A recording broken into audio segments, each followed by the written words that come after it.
All right.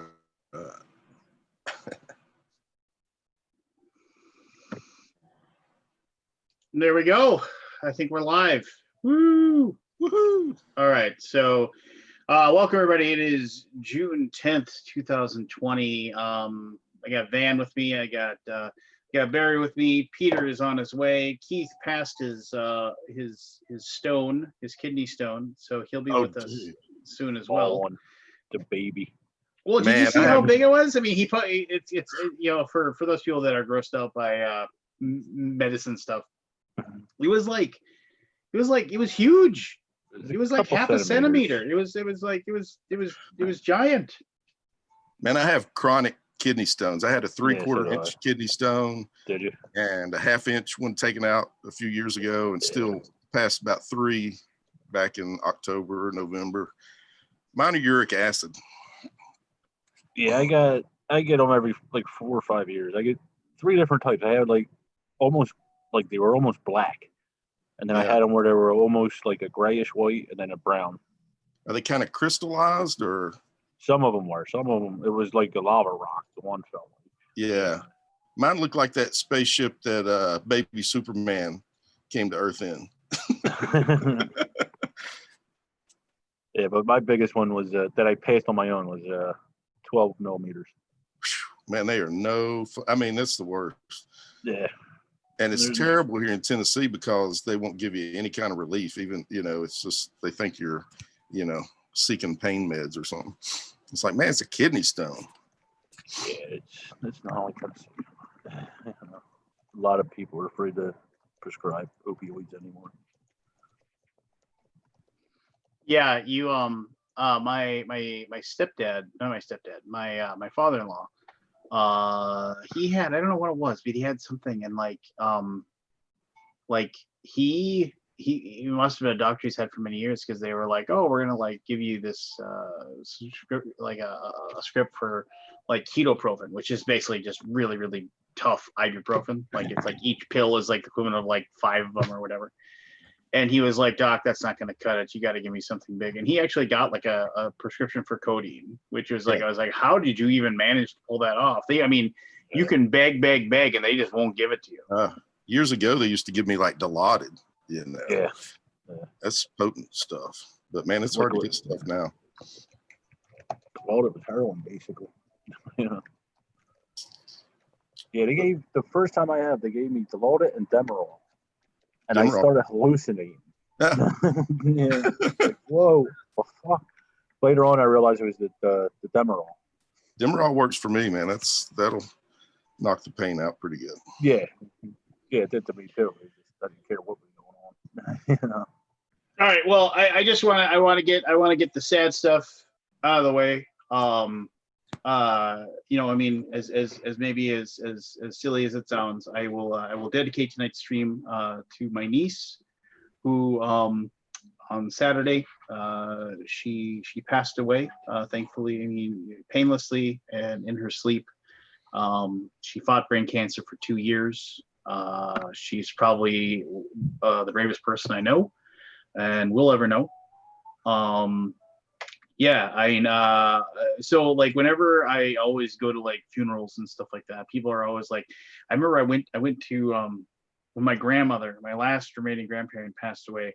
I remember there was a minister there that didn't know her at all, and basically read the back of the funeral bulletin word for word. That was the eulogy. I mean, my dad got up and said a few words, but that's he read it in case in case none of you grab one of these bulletins and you just don't have one. So ever since that happened, I've always said, I've told my wife 1,000 times, I was like, if you decide to have my funeral in a church or something like that, fine. The religious figure can stand up and they can say the Bible verses and whatever it is that people want to hear, but he's not talking about me, or she's not talking about me, because they most likely know nothing about me. So I was like, I only want to have people that knew me get up and talk, and it's something that ever since that I've always, and when I've been to funerals. I try to, like, if there's like a prayer service where you can get up and say something, if I knew the person, I always try to get up and try to tell a story about that person that maybe they never knew, because a lot of times, in my opinion, like there's tons of things about my stepfather when he passed away that I didn't know about until people come up and told me a story of things that he did.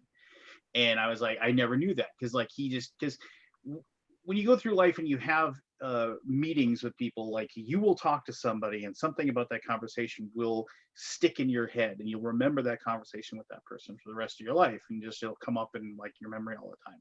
But for the person that had that conversation with you, it just doesn't stick with them. It's just the way memory works.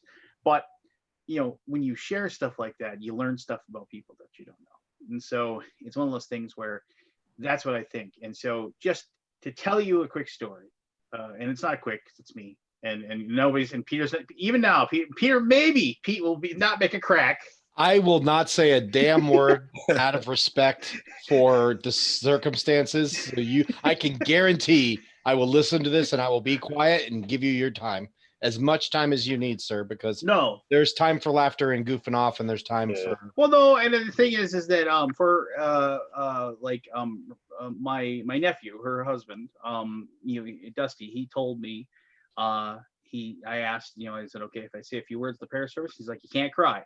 He's like, no, she told me she doesn't want anybody to cry, and so yeah, that's a tough call, right? Yeah, I can't guarantee that, but I'll try. So I mean, okay, so my older brother is, if I remember right now, so I'm 40, I'll be 48. He's 7 years older than I. So when I was a kid, like lots of young boys, you idolize your older brother, and I always idolized my older brother. Pretty much the moment I was old enough to know him as my older brother and to follow him around, I thought he was the coolest kid in the world. He could ride bike faster than me, he could run faster than me, he could throw a baseball farther than me. He when he got his first car, it was like a Camaro that he was always working on and fixing up. He had the cool bedroom in the basement that I wasn't allowed in. He put a lock on the door so I couldn't go in there, because he had all the cool stuff in there. He had all the cool hot rod magazines, and he had a motorcycle. He was just the cool, and like he was like the coach of my little league team, and like he would take me fishing and stuff. So he was just the cool older brother. And but I remember the one day he after he went to college and he was working, I was 16 or 17. I don't remember what age it was, but he asked me to meet me out at a Shakey's Pizza. It was close to our house. I think Keith's waiting on you.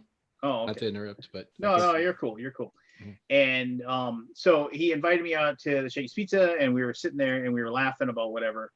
And he said, yes, motorcycle, Kabuki. Geez, motorcycle. Anyway, no. So he just told me, and strangely enough, when my dad got remarried to his third wife, and his wife at that time got pregnant with my first of their my two little brothers, my dad took us all to like a Pizza Hut, and he said, there's going to be another Mikester. And that's how he said it, and so my brother told me, yeah, there's going to be another Mikester. And like, he wasn't married or anything. He had a girlfriend, Tammy, who is now my sister-in-law. And so that was like, it was how I found out. And like, being like a junior, I think, in high school, I didn't really think too much about it. It was like kind of like one of those like, oh, okay, cool, whatever, I'm gonna be an uncle, whatever. Didn't really think about that much. But I do remember sitting at home and the phone rang. It was over Christmas break.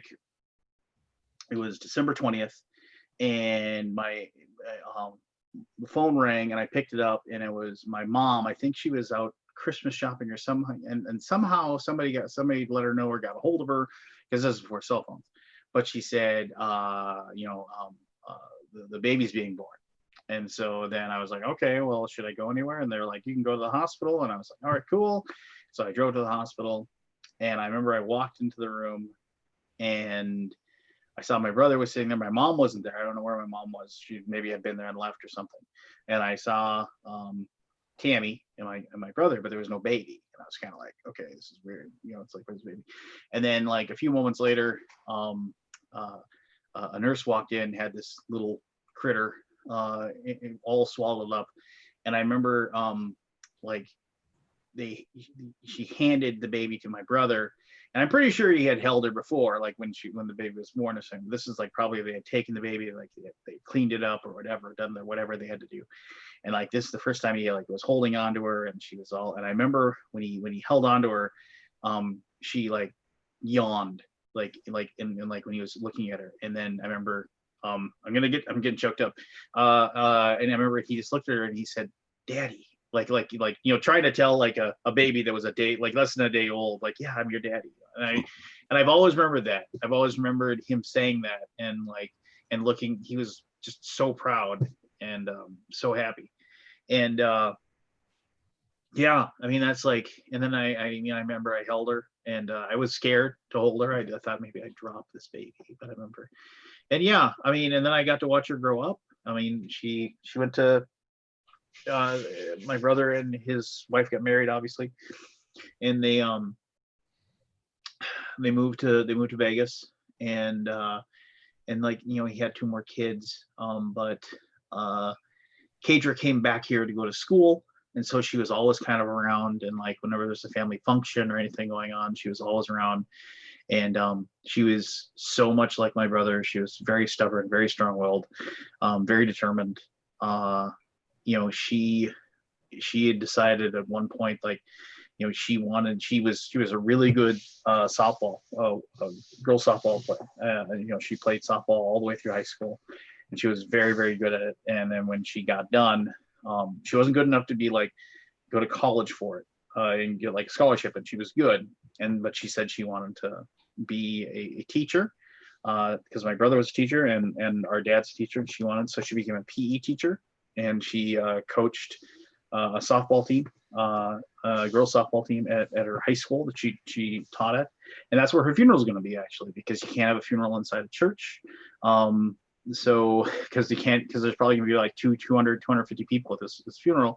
You can't have more than 40 people in a church right now in North Dakota. So we're all getting lawn chairs, and we're going to have the funeral service like on the high school softball diamond, where she taught, and she taught her team. And yeah, I mean, it's I remember the last conversation, like real conversation I had with her. I mean, not that we still have more, but I remember I had driven down to her lake cabin, and it was just one of those moments where like there was lots of people going around, and we had gone next door to like the friend's lake cabin area, and everybody was kind of moving around. And then it was just me and her ended up just sitting at a picnic table, just the 2 of us. And we just started talking about whatever. And, you know, and like through all of her treatments and stuff, like she has several dogs, and we watched those dogs for her whenever like her and her husband were and their kids were in, because she got her treatment at Mayo Clinic, which I credit them for extending her life as long as she had. I mean, she was given less than a year when she was diagnosed, and she lasted 2. So, you know, they definitely did everything that was possible. But it was, and I remember we were talking, and I remember if you search Facebook and you want to see anything more about her, you can find Kadra's Good Vibe Tribe on Facebook. It has thousands of members. She reached out, even when she was facing a death sentence, she reached out and like raised cancer awareness, and she reached out to other people that were fighting cancer, and who to create a group where people could go to for support and help, and just she created that, even when she herself was probably like despondent and sad and facing her own mortality. She was trying to think of other ways to make things better for other people that were in the exact same situation as she was. And she came up with this symbol of you know, for like basically it's a teepee. And I remember and like people were going to get tattooed, and well, if you know me, I got tons of tattoos. So I just went to my tattoo guy and I said, hey, here's this. It's pretty simple. It'll take like a half hour to do it. I was like, would you do this for me? And he's like, yeah. So bam, he got it done, put it on my leg. And I went out, and she was looking at it, and she really liked it. And she showed me the tattoos of she had tattoos of these two birds on her hand, that represented her two daughters. So she said that, you know, they'd always be with her even when she was no longer here. And I think that's the saddest part, not to bring everybody down, but she has two daughters. They're 4 and 2 years old, and you know, they just don't understand, you know, they're too young. And so, you know, on one side they didn't really see their mom deteriorate, but on the other side they'll never really know her. And so one of the things I did was, like, she had videos and stuff like that that I, you know, edited and put together, so she has messages for her daughters, like, you know, for when they have a birthday or when they graduate high school. And even then, like, she was like, I need to be able to tell them who I was. And it was man, those were tough days when I would be editing those, and my wife would come downstairs and I'd just be sitting in front of this computer just bawling, you know, and I, you know, just barely see the screen through my tears. But it cancer sucks is one of the things we were talking about, the whole situation. And I said, I told her, I said, Kadra, I don't know what to say, I don't know what to do. And she said, well, just say it sucks, because that's what it is. And she says, you know, it's like, and she said, I could say it's not fair, I could say, you know, but, you know, it's like, who's to say what's fair? She said, it's just totally, completely random chance that, you know, she got this. And then the brain cancer she has it isn't because of anything. It's just, you know, one little cell inside your body decides to grow a certain way, and it isn't the right way to grow. And it wasn't like she sat on her cell phone or something, or sat underneath power lines, or, you know, I mean, she ran every day, she was in perfect health, and it was just really, really bad luck, and it just really, really sucks. And I remember that was the one thing she said. She was like, and I was like, I'm just so sorry. And she's like, well, don't be sorry, just say it sucks, because that's what it is. Yeah. And she made the absolute best of every day that she had. You know, after she was diagnosed, she made sure she made the absolute best of every day she had left. She like I said, she inspired other people. She went on trips. She just did as much as she could to just really, really live and love life as much as she possibly could. And yeah, I'll miss her every day for the rest of my life. And yeah, man, my heart goes out to you, Lance. Thanks, brother. I appreciate that. Anyway, so I just, you know, I don't know if there's anything beyond this world. I guess I believe there is. I don't know if I believe in this God or that God or whatever, but I generally do believe that we're here for a purpose, and not just random happenstance because a couple of atoms happen to hit the exact right, you know, connection or something. So I hope wherever she is, she's somewhere where, you know, because it's just really, as somebody as vibrant and as alive as she was, to see her at the end, you know, it was sad. And I know that she probably felt the same way, and she wasn't able to communicate with people anymore. She couldn't move anymore. You know, it was just no way that she would ever have want to live. But I mean, but she fought every day. I mean, there were so many times when the doctors said, yeah, this is it, and then a month later she was still there, you know. And every time she got knocked down, she fought for every single day. And you think of that poem, you know, do not go gentle into that good night. That was her. And you know, she scraped and tried and fought for every single day until she just couldn't anymore. And yeah, I'll never forget her. And yeah, and I just say, if I could be half as brave as she was, I would be twice as brave as I am right now. That's all I'm going to say about that. Man, well said, though. Well said. Yeah. Hey, can I say something real quick about cancer?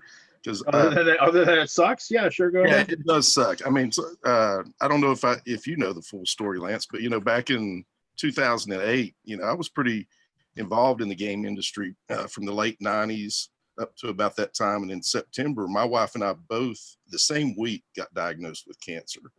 And at that time, they told me 60-40, I'd be around in 5 years. So, you know, I take every day. Just happy to be here, you know, and it's taken me 10 years really to dig out and try to get back involved in things. And I'm happy to be here and happy to be a part of the live stream with you, man. Happy to know you. We're cancer free now, but still it's a long road, you know, it's tough. And cancer sucks. Yeah, it just sucks. So Jason Speaking of things that suck, Keith, how is your pee hole? Yeah, To lighten the mood a little bit. Well, it's a good thing way better now that rock's out of it. It's a good. Well, he's got such an anaconda, he barely. Actually, no, it didn't hurt to come out. But I had to share with you the photo. I mean, it was 6 millimeters. I said, man, long you should have eat it. Why would I eat it? It's a piss rock. It's so crazy. I thought the same thing. I laughed. I read your post. I was just getting ready to type and I saw you hit. I'm like, holy shit, we had the exact same thought. You should have totally ate that thing. Why would I've been trying to get rid of it for a month. Why would I want to put it back in my body? You'll never get that opportunity again. Well, maybe, hopefully not get that opportunity again. I had to take it to the doctor's office and drop it off so they can go have it analyzed to figure out what it's made of. Oh, to find out what caused it. They could tell me what I shouldn't eat anymore, which I'm going to freaking eat anyway. I was just going to say, it's probably not going to stop you. Well, I think there's a genetic component to these things because my dad gets them occasionally. My mom got them before. So I'm just guessing that this is my third bout once every 10 years, starting in my 20s. And it's freaking, that sucks. It is the worst pain I ever go through. Keith, I feel for you, man. I have them chronic and for about 20 years, and it is no fun. You just need to drink more cranberry juice. So that's for urinary tract infections. Well, I heard if you drink cranberry juice, that helps too. Well, I've read you can drink vinegar to try to break them down and stuff like that, increase the acidity to try to dissolve the calcium type ones and all this stuff, which I could drink vinegar, but it doesn't work. And then if they're uric acid, you have to control your pH, get it alkaline. I've finally got mine hopefully under control through pH test strips. But I was double excited when this dude came out yesterday, one, because it's out and I'd been dealing with having to feel like I have to go pee constantly for the past week and a half, like 24 hours a day. I feel like I've got to pee, even if there's nothing in there. I hadn't had pain for 3 weeks. So it got out of the ureter where it was blocking stuff, but then it must have been stuck between the bladder and the exit, if you know what I mean. Yeah. And causing that urgent feeling all the time. But they did a CAT scan a week ago, and Monday they said, well, it's still in there. We want you to come in and have the procedure that I've put them off from doing twice, where they take a camera and take it up and it's got a laser on the camera where they play asteroids with this son of a bitch inside your body. And I was like, oh God. So I just scheduled the surgery yesterday. Literally yesterday, I scheduled the surgery. I tell people at work that I'm going to take off. And right after work, I'm going to the bathroom. All of a sudden, I just feel a change in stream. And I'm like, did that thing just come out? And I've been dealing with it for a month, so I couldn't really just strain my urine at will. And so I get up and I look down in the toilet bowl and I see this little dude in the bottom of the bowl. I'm like, I got to get that out for the doctor. Oh, yeah. Like your penis said, no, thank you. Let's get this thing going now. And I'm like, oh, great. That means I've got to reach into this bowl of my own urine and fetch this thing. So I get a straw for. But I'm so glad that thing's out now and I don't have to pee all the time and I'm not doubled over in pain and taking oxycodone just to be stoned enough that I just not in agony, which I went through for a couple of weeks with not like constantly. It would hit me for about 6 hours and go away, then hit me again and then go away. And 2 ER visits and everything else. I'm already $700 in a hole thanks to this stupid thing after insurance. Damn. So I do not like kidney stones. I do not like green eggs and ham. I do not like them. Keith. Is the lighting better now that you are What else is new? no longer? Am I no longer in a cave? I got a, what was it? Trying to remember. Anybody play anything new, by the way? No. I played a game, and it was the first board game I played since March. It is the worst game year of gaming I've ever had since I started playing board games. And I bought a game, so by God, I sat down and played it with myself to try it. I played Cards Against Humanity for the first time with my daughter not long ago, and her boyfriend. That was kind of fun. That's not a game. Wow. That's an activity. Right. Well, every game of that just turns into, it's like, who can be the most dirty? I mean, that's just who got the grossest hand dealt to them to put together. Yeah. Brings out the worst in me.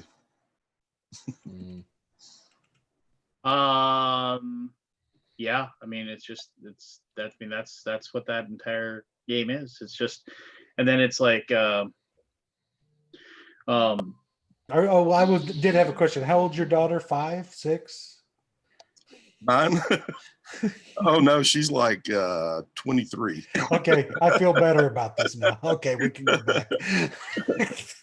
Now I've heard it's a derivative of apples to apples. Right? It is. It's a direct copy. It's dirty apples to apples. Okay. Well, see, apples to apples. That guy brought that by my Toy Fair booth when it was his prototype, apples to oranges. And I'm the one that sent him to the out of the box folks. I was like, man, I'm just one guy. I can't help you out. Go talk to Mark Osterhaus and those people. So it turned out. I gotta ask, how many people have actually played Twilight Struggle besides me? Not I. I hear it's good.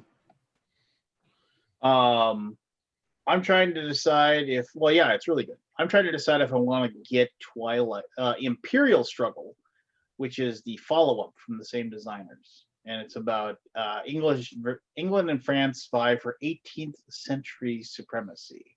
And I'm trying to decide if I want to, because the GMT, they're starting to like charge the P500 people, so like you can buy it right now, and when it comes out relatively soon, then you'll be. Does it look good? I haven't seen it. I don't know. I might just wait. I mean, it's like I missed the window to get it on the P500, so they give you $20 off. So then it's one of those things where it's like, just wait till like 3-4 months for it to hit. Like I can get my local game store to buy it. If I'm gonna pay full price for it, I might as well help out my local retailer. I've kind of given up buying stuff online just because I got really annoyed with a few online retailers, and now I don't really have a go-to one that I really want to use. I mean, Miniature Market's good, but it just seems like it takes a while for them to get their stuff that they want. I mean, that's the only one that I bought from. Yeah, I haven't bought from Cool Stuff forever. I can't remember the last time I bought anything from Cool Stuff Inc. I can't remember the last time I bought from anybody else. Unless it was like a one-off game that I was like, oh, you have it, cool, and I would get it. I don't know. Do you guys still buy online or no? Well, I bought one game from Amazon because there's just one game I wanted to try, Nova Luna, because it was a Spiel nominated and it was in stock. I haven't even been looking to see what's coming out because I can't play games, and it just kind of, I can buy stuff to sit and stare at and not do anything with, but that seems dumb. So I've not been buying anything. I've got enough games to last me the rest of my life if I really think about it, of course. I actually just pre-ordered 4 games today, which I was actually excited. Yeah, well, Same what? 3 of the new Prospero Hall games are coming out on Father's Day on the 21st. The Godzilla game, Pan Am game, and their version of Back to the Future. Plus, my friend Chris Leader, who works for Calliope Games, but as a designer on the side, did a Back to the Future dice game that's going to be available this week from Target So I pre-ordered that, or I tried to pre-order, but it's sold out. But they're supposed to be getting more. So It's already out there. Does he just? It's already a release game, right? His dice no, game. it's still showing pre-order on the website, unless I thought he did that a long time ago. No, it's just coming out this week. So Okay. so there's 2 Back to the Future games, and then the other 2 games from Prospero Hall that I'm excited about, because this Prospero Hall has done such a good job on the last 3 or 4 games I played for them that I'm buying everything of theirs until they give me a reason not to. Yeah, I need to go there's a out. Godzilla game coming out. What's the Godzilla game? Where'd It's, you pre-order it's this Funko. at? If you go on Amazon and do Funko board games, you'll see it. There's a Godzilla game, there's a Pan Am game, and then the Back to the Future game. The Godzilla, I don't know anything about them. I just know that they're from Funko, and Prospero Hall does all the design stuff for Funko, so I'm in. I need to get some of the other kits. What's the Godzilla game? I don't see it on Amazon. Hold on, I'll see if I can find a link. Also, read chat for a second while I'm looking for the link. Tell me yes or no. Hold on. I mean, they have the Funkoverse game, which is okay. Hold on. I'll get you a link real quick. Oh no, we can talk about that. That's fine. Okay. Actually, I was going to bring it up here in just. Oh, okay, good. I just didn't know because it's going to touch on Godzilla Tokyo Clash. There you go. August 20th, 2020. Nope, it's coming out on the 21st. Is it Funko. sooner? Yeah, it's Target exclusive. Oh, Target exclusive. And then it'll be out in distribution. But yeah, it's hold on, I'm getting a link right now. I'm just scrolling through all the Amazon shit. Funko board game. Target.com. What is it? Godzilla what? Just do buy Godzilla board game. You do, or if you just go to Amazon and type Funko board games, it should pull up there. I'm looking for it now. That's all right. I'm looking at it on the Geek. Hold on, I'm looking at this. Well, the cover is neat. I'll give you that. Yeah, the red cover with the Godzilla on the left side. That's the right one. Well, no, this one has Godzilla on the right side, and it's like Funko Godzilla Tokyo Clash start. Says release date June 21st, which is right for you. Yep. Has like little. Oh, it has a Mothra. It looks like. Yeah, it looks cool. I would share it if you would enable participant screen sharing. Shut up! I'm just looking at it right now. Choose from 4 iconic movie kaiju: Godzilla, King Ghidorah, Mothra, or Megalon, and prepare for maximum mayhem. Build a different version of the classic 1960s Tokyo cityscape each time you play using modular tiles. Gain power by throwing trains, tanks, battleships, and enemy kaiju into buildings and at other kaiju. Master your kaiju's unique combat style to deal devastating attacks and become king of the monsters. Yeah, it looks cool. And like I said, it's Prospero Hall. And if you look Pan Am up, Man vs. Meeple just did a review on the game and was very highly regarded. And it's supposed to be about basically getting the company going in like the 70s, where during the airline boom and stuff. It looks kind of cool. Oh, okay. It's like a stock trading, route building type thing. You're trying to set up airports and airlines and routes and all that stuff. But it's supposed to have some pretty cool mechanisms in it, so it looks like it's worth checking out at least. That sounds cool. Mm-hmm. It includes 52 airplanes. Yeah, and they look like basically the bombers from Axis and Allies. Seriously, look at them. They look to be about the same. 52 mini airplanes. Every time I think of Pan Am, I think of 2001 Space Odyssey. Oh, yeah, that's right. Let's see here. In Pan Am, players can be with Pan American Airways and others to build an air travel empire, outbid rivals for lucrative landing rights, buy planes in longer range to reach the far corners of the world, and use insider connections to advance your interests. As you bump up against the ever-growing Pan Am, you can sell your routes to the company to earn a tidy profit, and then using that money to invest in other growth or to purchase Pan Am stock for what's sure to be a big payout down the road. Yeah, whatever. Yep. I mean, it sounds cool. It sounds cool, but it definitely is one of those things where, yeah. I mean, when would I play it? Mm. True that.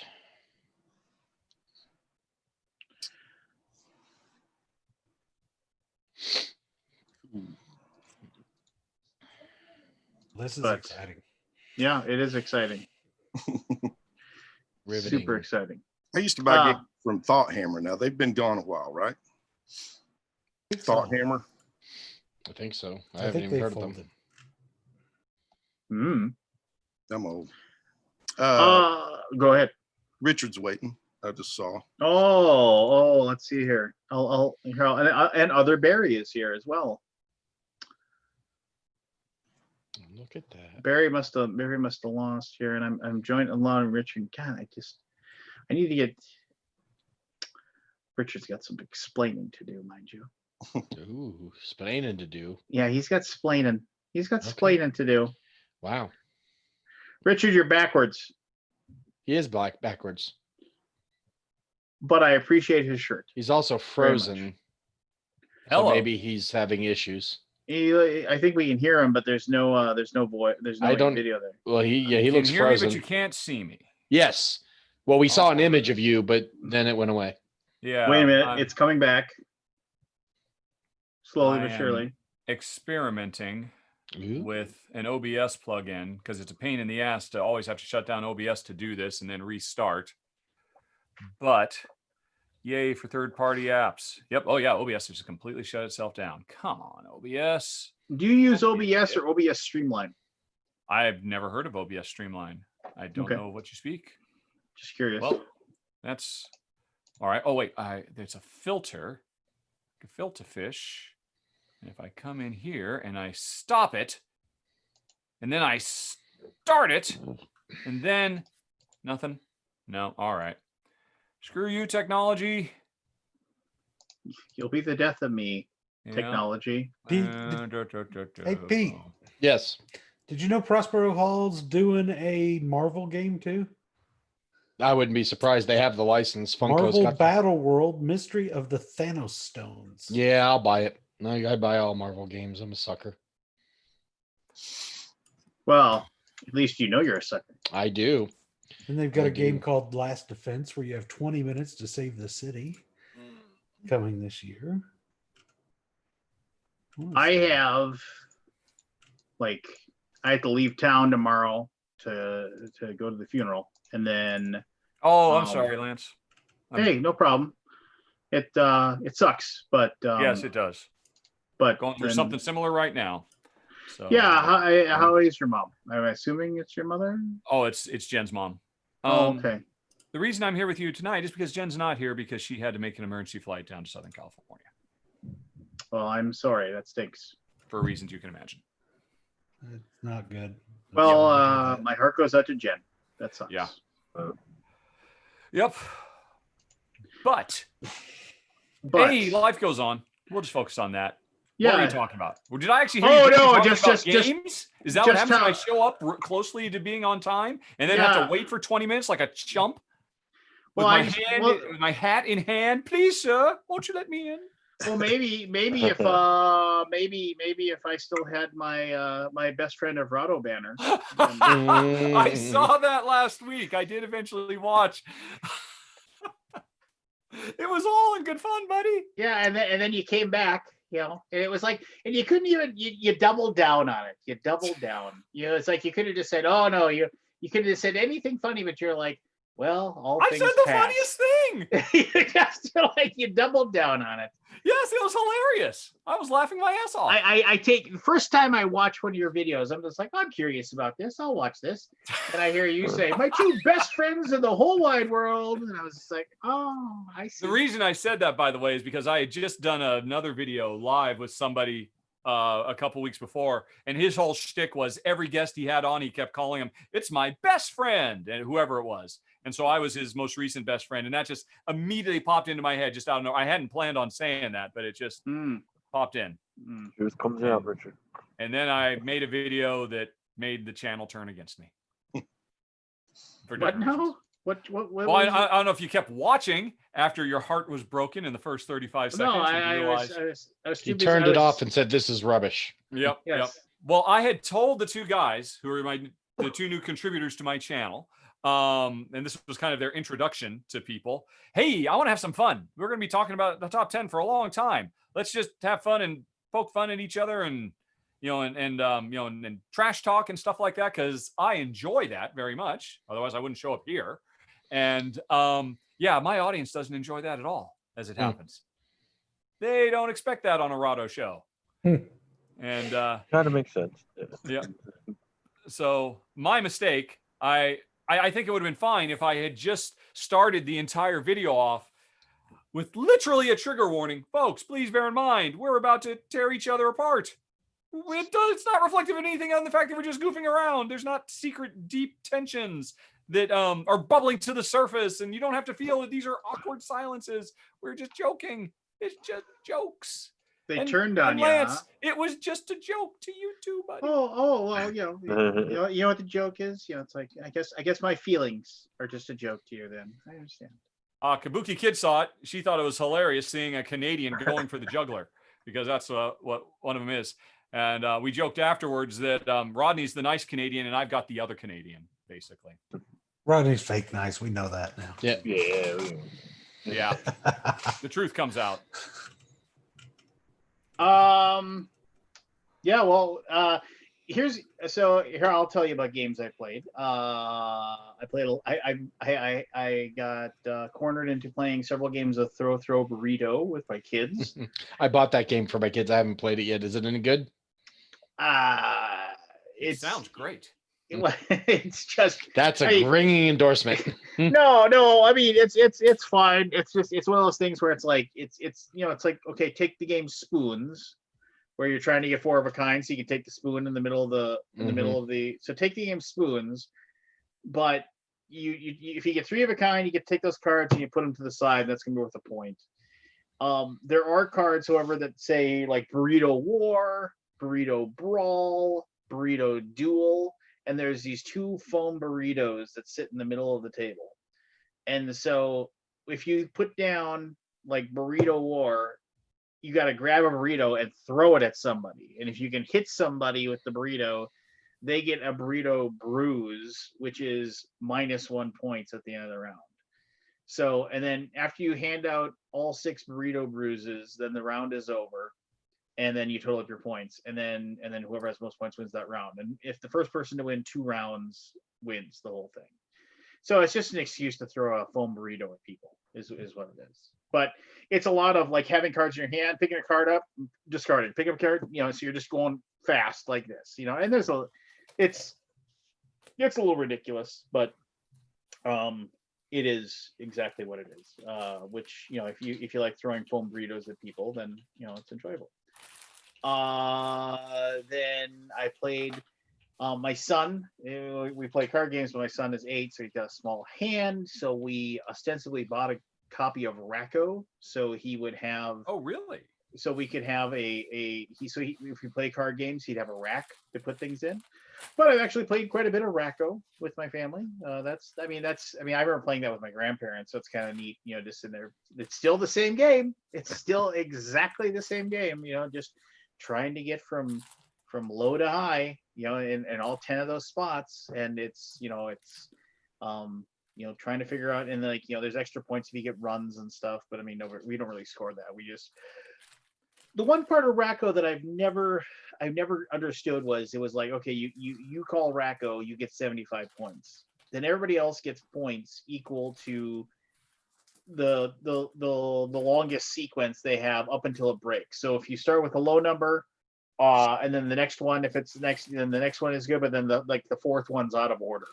So you're gonna get 15 points because you only got the first 3. I've always thought that was so arbitrary. It's like, oh, well, it doesn't. You want to start low to high instead of high to low. I don't know. It's a silly game. But anyway, we're able to use the racks for other card games, so my son can play, which works really well. Like when we play Sushi Go and stuff like that. So, so I played that. I played a game called Cosmos, which is a game that somebody sent me many years ago. Asked me to do a Kickstarter video for it. Then it just kind of fell off the face of the earth. And then it was one of those things where it's like, and then all of a sudden they kind of came back and they're like, hey, do you still have this? And I was like, yeah. Can you still do a video? And I was like, I haven't played it in like 2 years, but yeah, sure.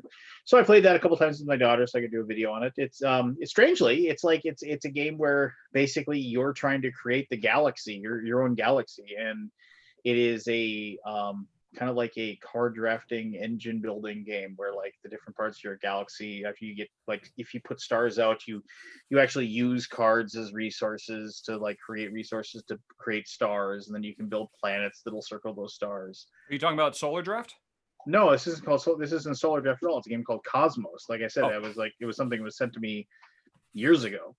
And but this one, and I know about Solar Draft, but this one, however, it's you can have like, you can play mean cards. You can put rogue planets into people's galaxies that will screw things up. You can get these large asteroids that you can get rid of that allow you to destroy other people's planets and things like that. So it is actually kind of mean. You can have like a black hole that you can suck their stars and stuff like that. So it's kind of a mean-spirited game as well, which I like. I like being mean. So and who doesn't besides Richard? I know, man. Yeah, so I guess, and then we played Battlestar Galactica the other day, which of course is always fantastic, is always amazing. And Wait a minute, was this your game group? Yes, we actually, it was one of those things where Quarantine is over? Well, the thing is that 2 of them actually had gotten tested because they got trace tested, because people they worked with got COVID. Oh. And so okay. so they actually got tested and they came back free and clear. And then and we're symptom free. So it was a gamble, but it was time. It was one of those things where it's like there was 5 of us that really missed playing. We usually end up playing Battlestar Galactica once a month, and we hadn't played it for a long time, and we had to start accusing people of being Cylons again. So, and Battlestar Galactica remains and still is the best Secret Trader game in existence. It is I don't know much about the game, but I would assume it would be a fairly zoomable experience. The whole problem is that you have cards and so. Oh, okay, then I take that back. That would Yeah. make it impossible. So it's like, and then Unless you have a referee player, I suppose. Well, yeah, and it's fairly standard as far. Well, I mean, if you honestly don't know, Richard, I mean, I think you'd enjoy it. I mean, because I like negotiation. I probably would. But except for the length. The mechanism for it is perfect, because it's like you draw a card. This is the event. The event is there is a water shortage or whatever. Doesn't matter what it is. But basically, there's 5 different colored cards, and then the event will tell you what color cards, if they are donated face down in the middle of the table in a stack, will help you defeat that event, because each card has a number on it. And if cards of the non-colors are put down, if they're negative, so you won't beat the event. And to prevent, like normally, unless something special happens, you draw 2 random cards that are added to the mix as well. So the person reveals the event, that the first person to their left says, I can help somewhat, puts cards in. Next person says, I can't help at all, puts no cards in. Next person says, I can help with 1 card. You can't say how much points you're going to put in. You can just say, I can help a little, I can help a lot, whatever. You have to be vague. And then you shuffle up the cards, and then you turn them over, and you see if you defeated it or didn't defeat it. It's like Shadows over Camelot in a way. Well, in a way. And then the whole thing is then after you display that, the big thing is that if there are 3 cards that are negative, somebody put something in. Where if it's only 2 cards, you're like, yeah, we might have gotten something out of the treachery deck. We don't know. Who knows? Yeah. We can't decide. And then just rampant accusations of people being Cylons. So it's like a more elaborate version of Resistance. The same kind of thing, but with more structure. Yeah, and but there's a lot of nuance to the strategies too, where it's like you never, if you're the Cylon player and you're the first person to put cards in, you don't wanna like put negative cards in, and then all of a sudden everybody else to your left goes, yeah, we're not gonna put any cards in, because they've all like, everybody's like, nope, and then why aren't you doing it? Because we're gonna find out if this guy's like telling the truth or not, you know. And then all of a sudden you realize, oh crap, you know, and then to the brig with you, you know, and so like Cylons. Yeah, and that is cool that, like Shadows over Camelot, once you're exposed, that just changes the game. It's not like you're out. Nope. Mhm. The big thing is that a Cylon, you want to be able to reveal yourself on your turn, because you have a special, super amazing power, depending upon the card you got, that will let you do something devastating to the other players if you can reveal on your own. And usually they're situational. Like you want to wait for like the perfect moment to do it. You don't want to like, oh, everything's fine, no Cylons are attacking, we're all things good. You don't want to turn a card over and say, oh, everybody's got to take 2 treachery cards into their hands, you know, because that doesn't help. But if you do it when like they're already with the backs against the wall, it can be the last thing that pushes them over the edge. Kind of thing. So yeah, so I mean, it's just 5, and it is a game where if you have 5 players, it's the absolute best. It is the perfect number. You have 3 good guys, you have 2 bad guys, and the really cool thing is that there's a sleeper agent where like you hand out these loyalty cards, and at the very beginning of the game you could have everybody being human, but like the show, there were Cylons that thought they were human. They were implanted with memories of their entire lives. They thought they were like totally human, and all of a sudden they sent the message, and the thing clicked in their brain, and they realized that they were Cylons, and then they were supposed to destroy the human race. And so like halfway through the game, you hand out an extra loyalty card to everybody, and you find out, you know, and the game's already a tough co-op, right? I mean, the game is set up to beat you. So, but you add in these 2 people that try to defeat you as well, it gets tough. So, the Battlestar Galactica Express that got picked up and rethemed to be basically Dark Moon or whatever. Yeah. Yeah, Dark Side. Generic Sci-Fi 101. Yeah. Dark Side Jupiter or whatever. Yeah. I was thinking, I couldn't think of the name of the Sean Connery High Noon movie. Dark Moon though. That would be, because I love that movie. Why can't I think of that movie? Outland. There you go. Yes. There you go. It was on just a couple of days ago. God, that's a good movie. That's such a good movie. Anyway. Oh, fantastic. Yeah. What did Outland, the board game, fail to capture, since it is supposed to be just the Express version of Battlestar Galactica? I'll say 2 things. And I still see people playing two things that I think that do not work well for that, because you're supposed to, so you roll your dice behind your screen, right? It's so easy for people to cheat, right? And I'm not saying people cheat, and I'm not saying people do, but it's kind of like, you know, like Roll for the Galaxy, you know. It's like, oh yeah, I got this perfect roll that I needed, you know. It's just like, it's so like in the back of my head, I'm always like, did you really roll that? I mean, I know I'm supposed to trust, but as humans, you just inherently, but it's so easy because you're not rolling the dice out in the middle. Because if you roll your dice out in front of everybody, they're going to see it. Oh, you know, it's just like, and then you put your, you know, and they're going to know what you have, right? So it's like, that's the problem with that. And the other thing is that part of the fun of Battlestar Galactica is the theme of Battlestar Galactica. I mean, and this is speaking from a guy who's seen maybe 20 minutes of one episode of the new series, but I was able to play it, and I was able to catch up to everybody else who knew the theme. And I was like, oh, so Gaius Baltar is a total turd, huh? Okay, You're just never going to watch the show now because it's all been spoiled for you by. Oh no, yeah, I basically learned the whole thing from beginning to end from everybody, like how who lived, who died, and how this worked, how that worked, you know, and it's just like, so the theme, the Battlestar Galactica theme, really makes that game, because people are just like, you know, space them, you can't trust them, you know, just like, you know. Battlestar. The theme does help a lot. It's not my favorite game, but it's 1,000 times better than Who Goes There. Who Goes There, just don't play it. It's horrible.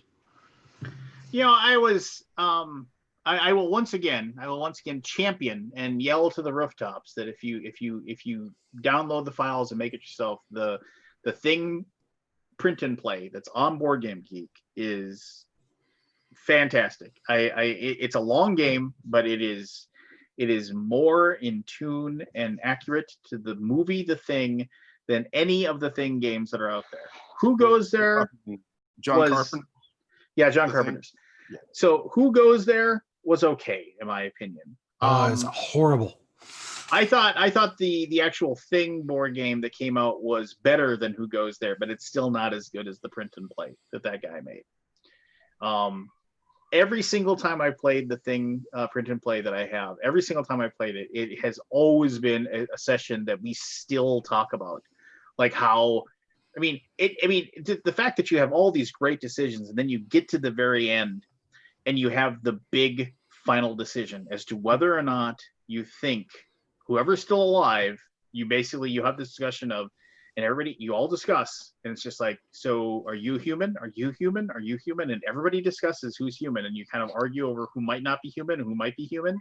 And then you all decide, yes or no, do we blow up do we blow up the Arctic base? Wow. And if there was a single thing there and you blow up the Arctic base, you all die, but the humans win because the thing doesn't get off of, doesn't reach it to humanity, and basically, humankind is doomed. But if all of you are human and you decide to blow up the base, you've killed yourself for nothing and you all lose.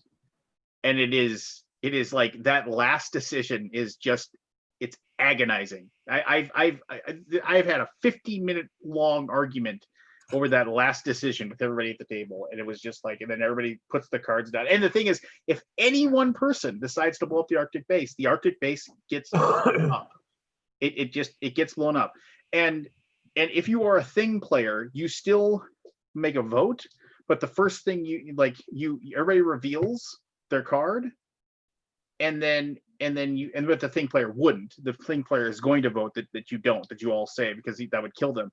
You reveal the card, and then you reveal whether or not you've been transmogrified into a Thing. And it's just, but leading up to that, there's all kinds of great decisions that you make. Like one person, like the hut that they send, what's his face to? I can't remember.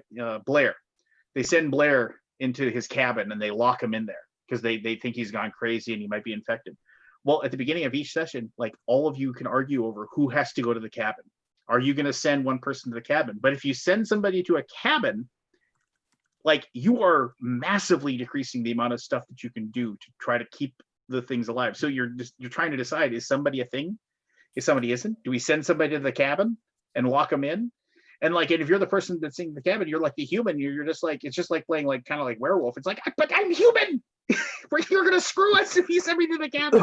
And you're like, that's just what a Thing player would say. It's like, so I don't know. It's if you want to take the time to download it, and you can even go to Arts Cow or one of those things and have them print them off professionally. But the Thing print and play is so good. It is absolutely fantastic. And that guy has continued to support the game year after year after year. And if you have questions about the game, he will answer them.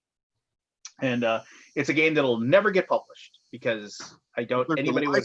Game for the Thing, isn't there? A licensed and published game? Is it totally nothing like that? It's totally nothing like it. It's its own thing, and it's an okay game. It's okay, but it's nowhere even close to the print and play. And I will champion that print and play all day long. So no.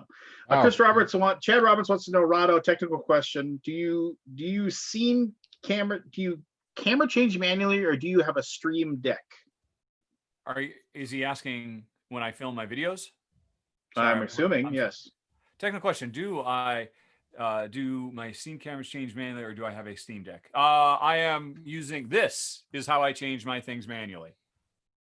1 is the box cover, 2 is the overhead view, 3 is a close-up of me, 4 is a close-up of the board, 5 is a close-up of Jen. If that answers your question, Chad Roberts, who accused me of cheating not half a page ago. Wow. Man, we've talked more board games this show than we have in the last month. Yeah, you guys feeling okay? I know. Is everyone feeling all right? I was looking at Kickstarter because I'm trying to decide if I wanted to back Merchants of the Dark Road.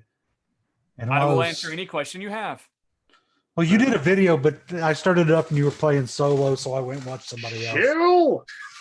Looks good. Uh, The art of that game, Damn. killer.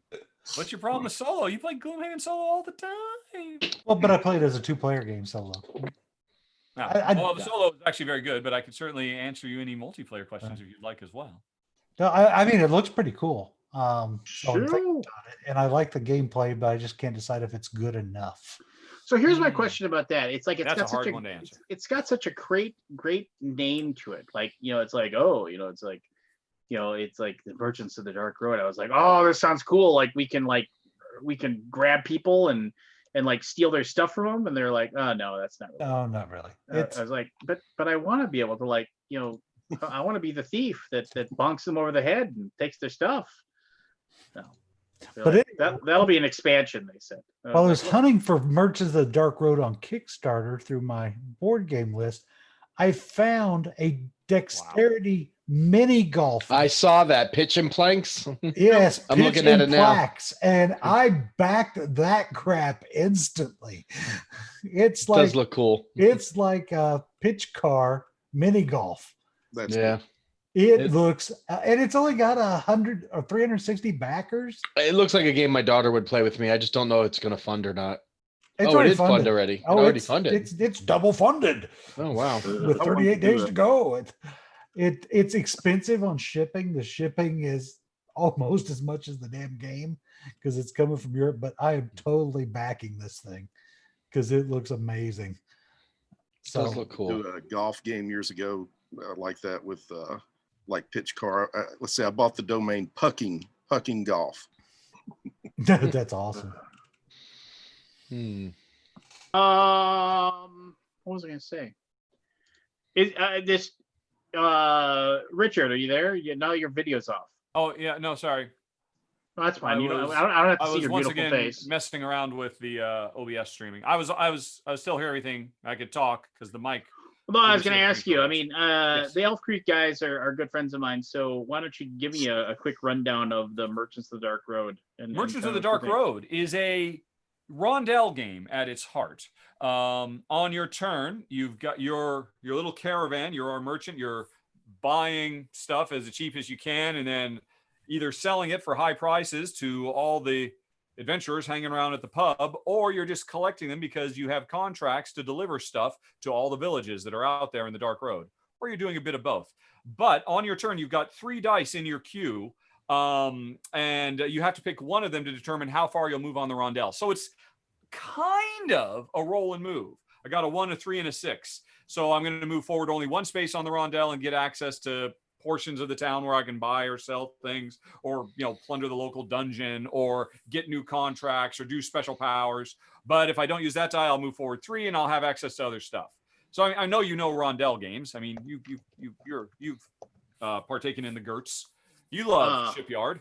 Shipyard's one of the best games ever. It is. I'm not saying Dark Road Eclipse. It's not the same ballpark as that, but it's very, very cool to have to make these tough choices about this is where I need to go right now, because right now armor is incredibly cheap and I could completely buy them out. And I can see there are 3 people who want to sell the armor, but the fucking dice that because the thing is, there you don't just roll the dice and that's what there are.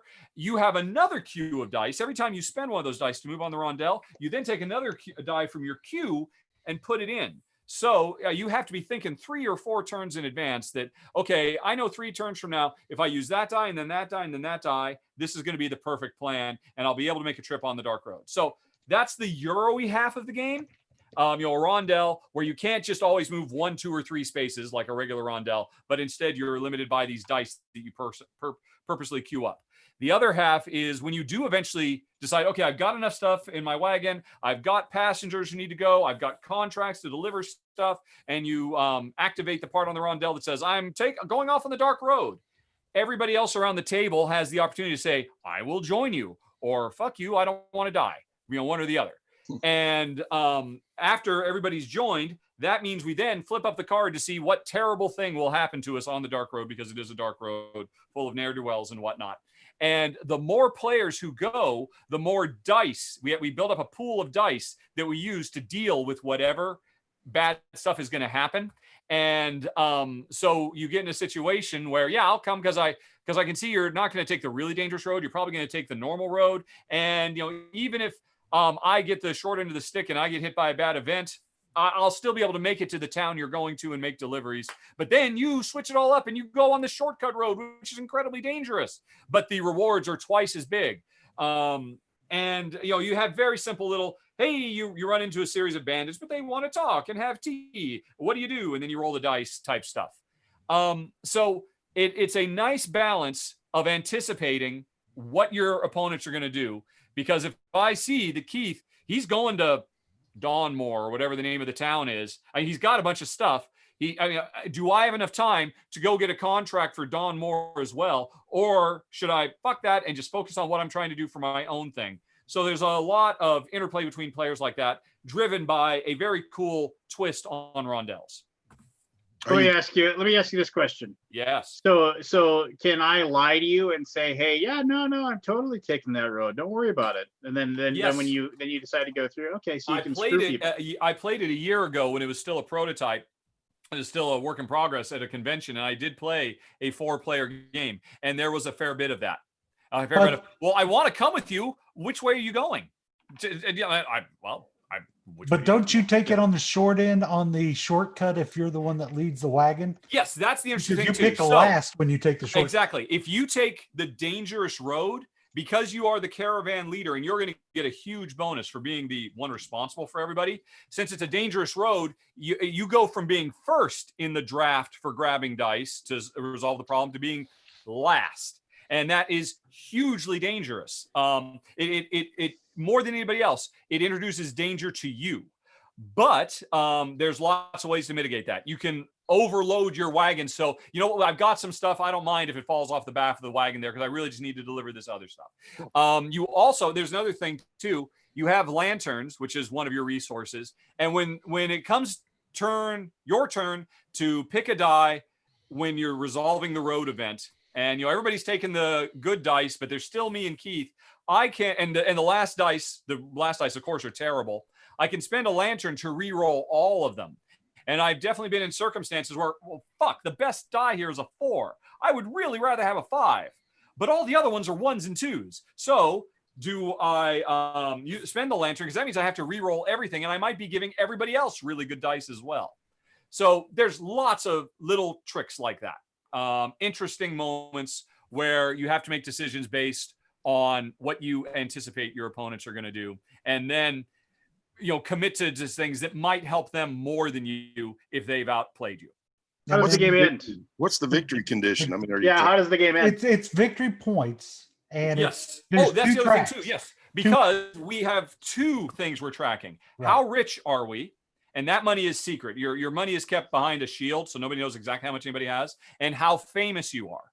And pretty much everything you can do in the game either rewards you with money, which keeps you running, or fame, which doesn't do anything. The fame track is public. Everybody can see who's winning there, but it doesn't really matter if I end up with 72 fame if I've only got $25. And nobody knows what that is until the end of the game. So you're having to spend your points to get stuff throughout the game, basically, on one of your tracks. Unless they're not your points, because you have more money than you have fame. Correct. In which case, But so you spend interesting balance too. It's full of really interesting ideas. It's from the same designer. Was it Coldwater Crown? I think is his most popular game, that fishing game. I like Coldwater Crown. Yeah, it's from the same designer. And I've played a few of his other games. He did Paradox. And I think he is Brian Shure, I think is his name. And I think is very much establishing himself. He does really solid designs that are very quirky. And, even if they're kind of like, mainstream concepts, the way he approaches them are like, wow, that's not how I would expect this game to be designed, considering the subject matter. And they're really interesting and engaging. And it's got gorgeous art from Andrew Bosley as well. Yeah, I think I'm backing it. Art's killer. Now I gotta get the deluxe one that looks way cooler. Please remember, this was a paid Kickstarter preview, so you should take my subjective opinions with a grain of salt. Yeah, I've been thinking about it for days. So, what else am I gonna do? I don't go out and do anything anymore, so might as well. Do you want to I'll give you a reason not to back it. Okay. So Jen and I were playing it. We the second time we played it, Remember, I was saying you have a reserve of dice that after you spend a die to go around the rondel, you have to plug your next reserve in. Mm-hmm. A die with the value 5, since there are 5 spaces on That's the a rondel, zero. means you pretty much stand still, right? Yeah. And we played a game where it was very statistically unlikely, but the vast majority of dice I rolled were 5s. And I got completely stuck. And I was like, well, Jesus fucking Christ. There's a couple of things I can do and every chance I could. But it was insanely unlikely the number of 5s I rolled. So and I told them, and they said, oh my God, I can't believe Rado got one of the 5er games. Because apparently they know this is an issue, that it can happen in really extreme far out circumstances. And that was something that they were still working on.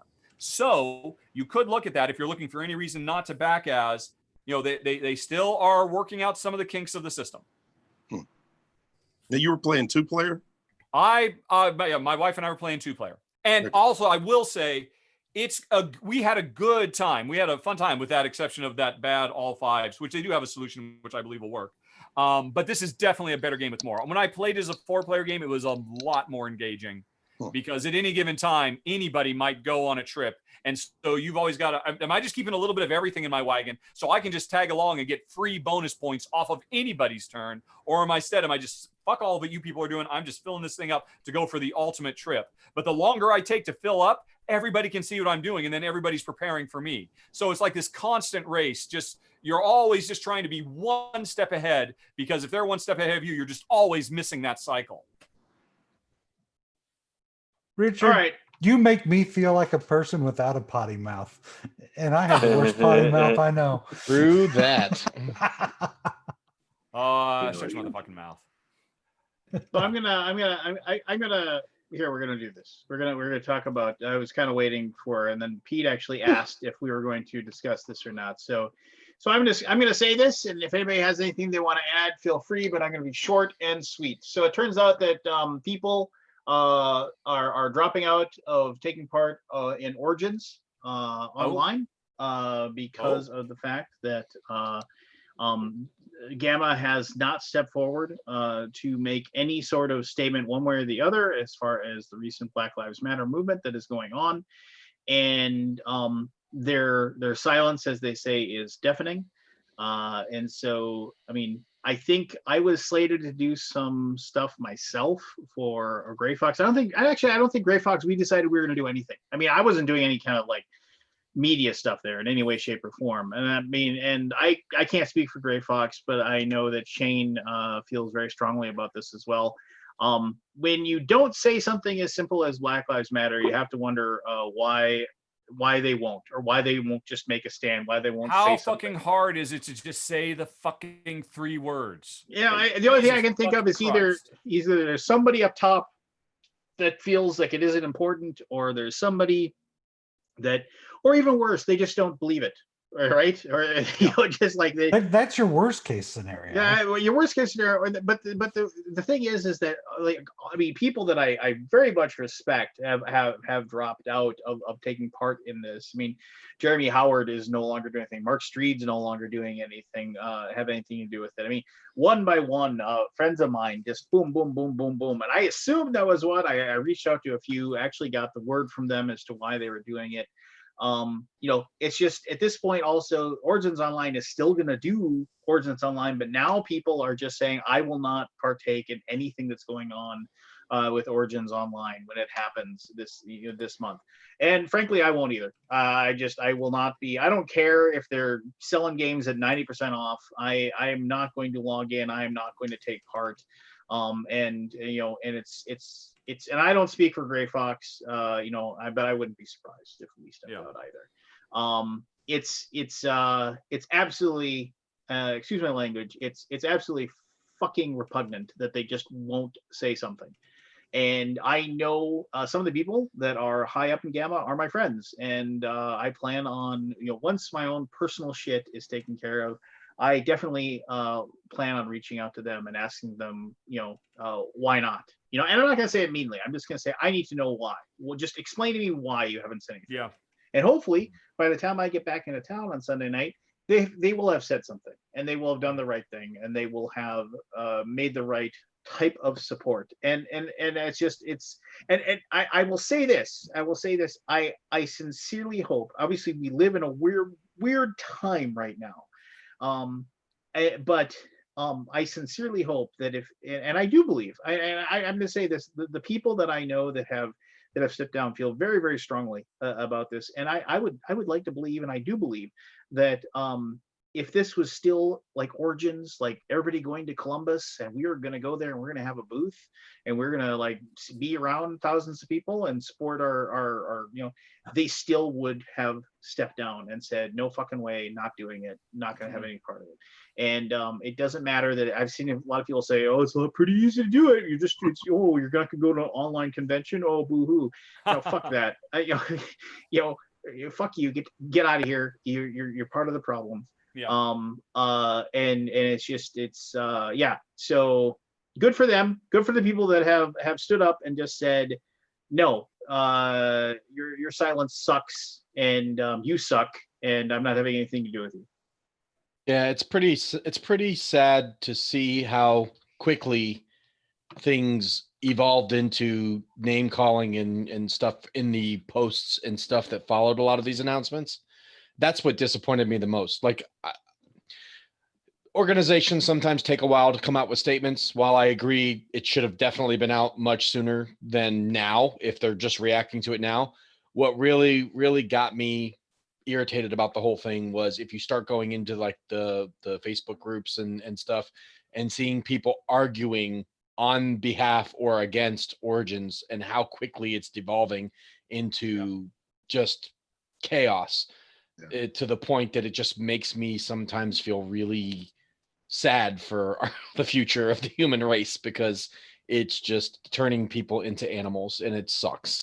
And it's such a simple statement. It's such a no-brainer that you would support something like this. To see how people are just reacting to it is quite shocking, to be honest. Yeah. I agree. Well, I do think it is generally the vast minority of people who are, what do you want? I guess you could call them the all lives matterers. And it's usually just a small handful of them. Just, they will not relent. And it feels like they have as loud a voice because, well, the pro movement, the progressive side, is outnumbers them 10-1, but nobody has the strength to keep on battering their head against a wall of ignorance. For those of you who are watching who probably can't see a lot of the posts that are going on because they're in a closed Facebook group, Elizabeth Hargrave, the designer of Wingspan, has been retweeting a lot of the stuff that's going on, the announcements of the people can't. If you go to her Twitter right now, the biggest thread she's got is all of the content creators from Origins Online who are canceling in support of people of color that are protesting the Origins Online thing. And it's long. It's not a small list. There's like 15 or 20, and I don't know that they had that many more than that. So it looks like almost everybody that was planning on doing stuff there has canceled or is canceling. Yeah. I mean, I started wearing this shirt and I've had to spend a ridiculous amount of time on my channel explaining the real statistics of black on black murders and per capita white versus black police homicides. And it's just, Jesus fucking Christ. What is wrong with you? Yeah, well, the people that want to post their little bar graphic that they got from whatever freaking neo-Nazi backed like statistician, it's like, oh, this is what people are this small little number here, the number of deaths of blacks to the cops, that's what they're protesting. It's like, first of all, no, you're fucking wrong. But second of all, even if that's what they're protesting, it's still fucking wrong. Mm-hmm. Yeah, and I mean, and the number one argument, oh well, the what about all the white lives that are okay? Well, get fucking pissed about that then. If that's your number one argument against Black Lives Matter, well, you know what? There are a bunch of white people getting killed too. Then get fucking on board and join us. Jesus, fuck. Yeah, it's so aggravating, and it's just yeah. So kudos to the creators that and many of these are people that I have sat down and had lunches with and sat down at tables and played games with and I've worked with, and And kudos to all of them for stepping up and letting their voices be heard. Does this issue only exist with Origin? I mean, Gen Con, I assume, did release the organizer of Gen Con released. To be honest, I don't know, but Origins is actually happening relatively soon. So I'm not sure. I haven't seen anything from Gen Con. I don't know that it exists or not, but Yeah. I imagine if they haven't and they Gen don't, Con sent I think they sent an email. possibly, but if they don't, they're going to probably have a very similar situation. No, I think I saw something. I don't know. Like, I don't know if they did or not, but I'm 99% positive Gamma Origins has not yet. They put out something, but it didn't, I guess it was kind of similar to like the kind of complaints that people were doing when like the Dice Tower put out their thing. They got really ripped to shreds over their statement. And I think Origins put out a statement, or Gamma put out a statement, but it was a very plain, non-specific, didn't say the words, just, you know, supporting minorities in the Gamma organization and trying to give them a platform on the Origins Live, but they never actually said anything about the movement, which I think is what really irritated people, is that they couldn't say it. And it's been a lot of shakeup over the last week between not just with the Origins Online, but, you know, with their staff as well. I mean, Danny Lowe has left the organization just this week. I don't know if it's related, but I mean that she was a very good, positive figure for them and really helped turn around their PR and marketing over the last year in a very positive way. So them taking the hit of her leaving on top of all this puts them in a very bad position right now. Especially with Origins probably getting canceled. You know, the most charitable interpretation of a stance of silence is, look, we just don't want to make any of our showgoers uncomfortable. But what's your worst case? You make racists uncomfortable. Yeah, what a shame! What a shame that the pearl clutchers and we're not making a safe place for the complete assholes of our society. You'll forgive me if I don't race out there and shed a tear for them. Yeah. I agree with you guys wholeheartedly, but to play devil advocate, this is a very touchy subject. Seriously, and well, to play devil's advocate to you son of a bitch, is that you white devil. Yeah, you white devil. Yes, I am. To play devil's advocate to you is that it's just like, where is, like, as Richard eloquently said, where's the harm on this? Where is the? No, I agree with you. I'm saying that, but to play devil's advocate, our generation is the first generation that actually was intertwined with other races. Well, you know what? For the most part. I don't care. Would you let me finish what I'm saying? Okay. Okay. Got a point, Lance. Our generation has learned to integrate better with these other races, but there's skeletons in people's closet, even though they changed over time. And they're better people now, there are still skeletons in people's closets. It happened to Marky Mark. You know, he did some shit when he was a teenager. I believe he grew to a better person. He put up a Black Lives Square or Black Lives Matter thing, and then this shit came up. He had to take it down. You know, so it's not black and white, you know. But like I said, I agree with you. People have to stop killing these black people. You know, the cops have to stop killing these black people. You know, we got to do something about the racist government that we have. I guess I don't. I will be the first to admit that 2 years ago I wasn't even close to the person that I am now. I was definitely, let's get all sides of the story before we really. I mean, I was a piece of crap. I mean, I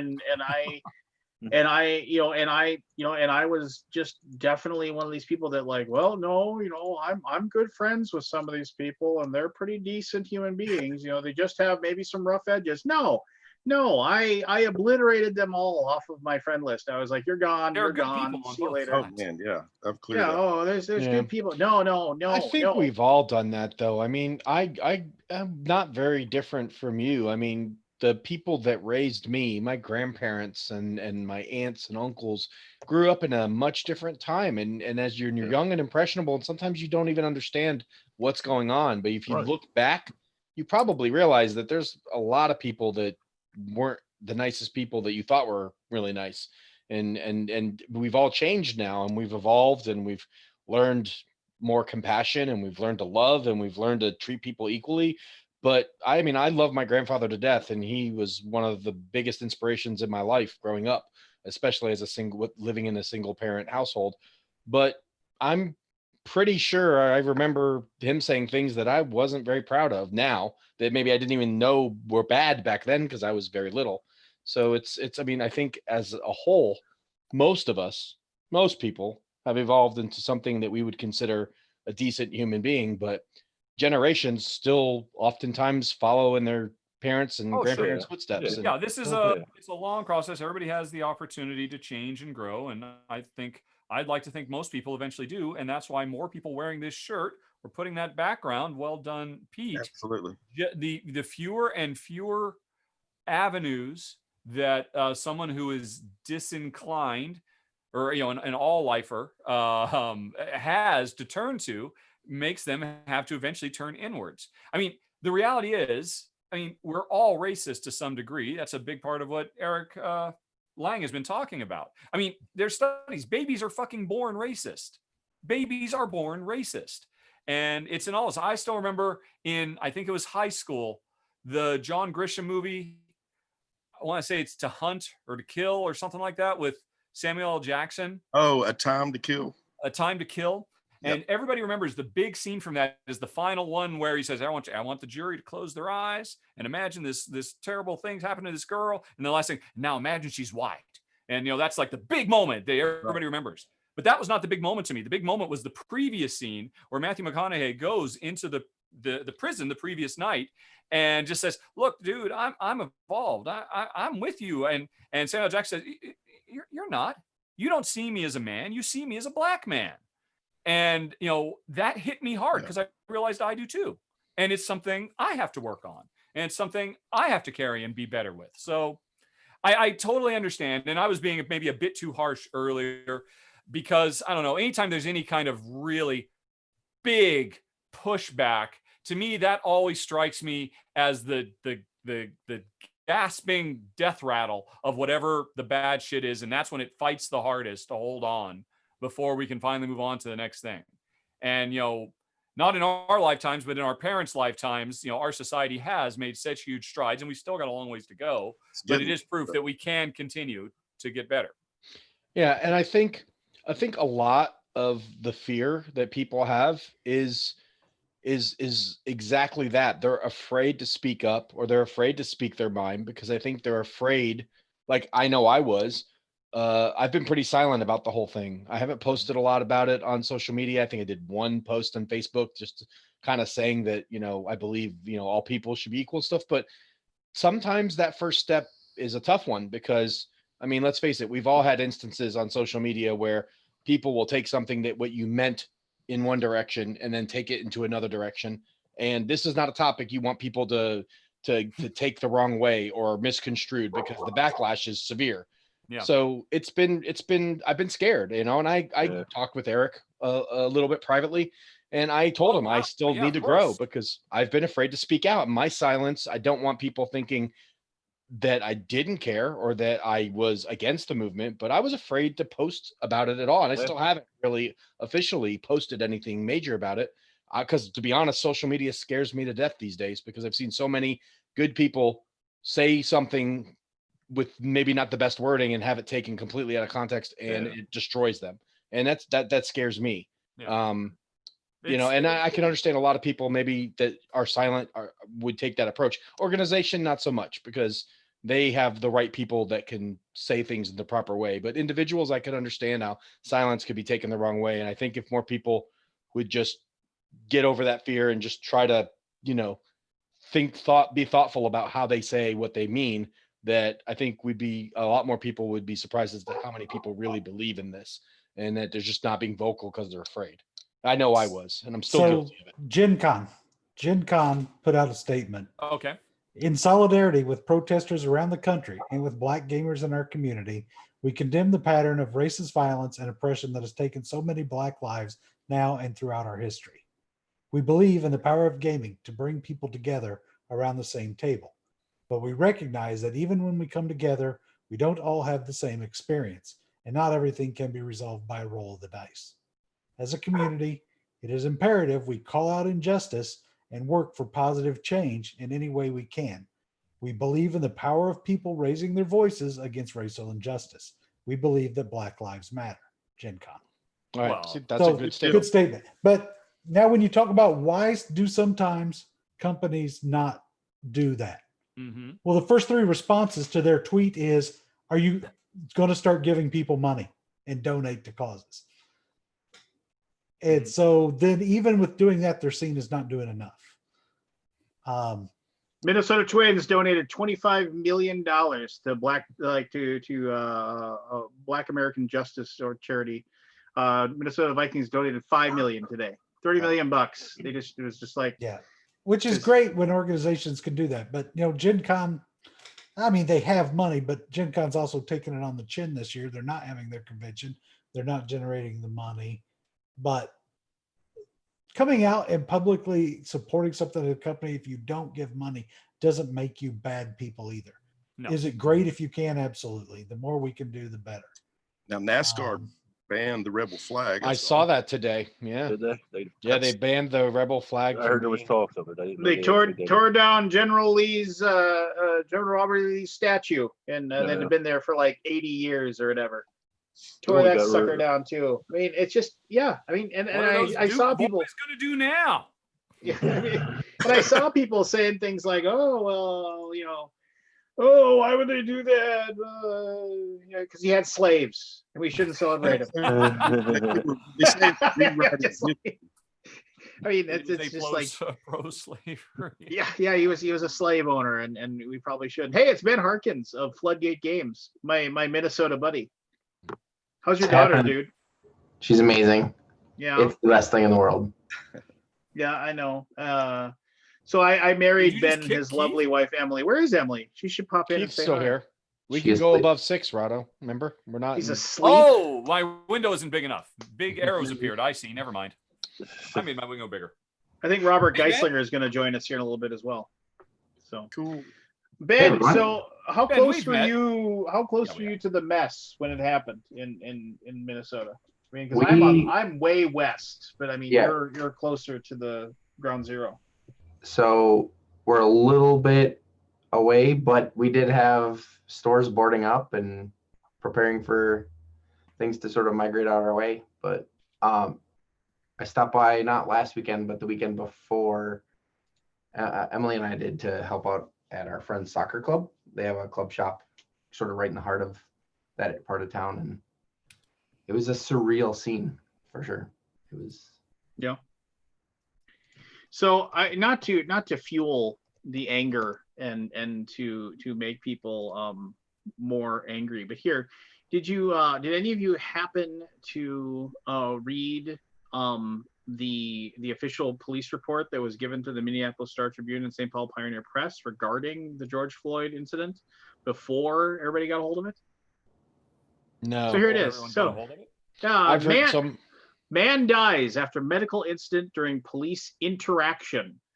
May 25th, 2020, Minneapolis. On Monday evening, shortly after 8 p.m., officers from the Minneapolis Police Department responded to the 3700 block of Chicago Avenue South on a report of a forgery in progress.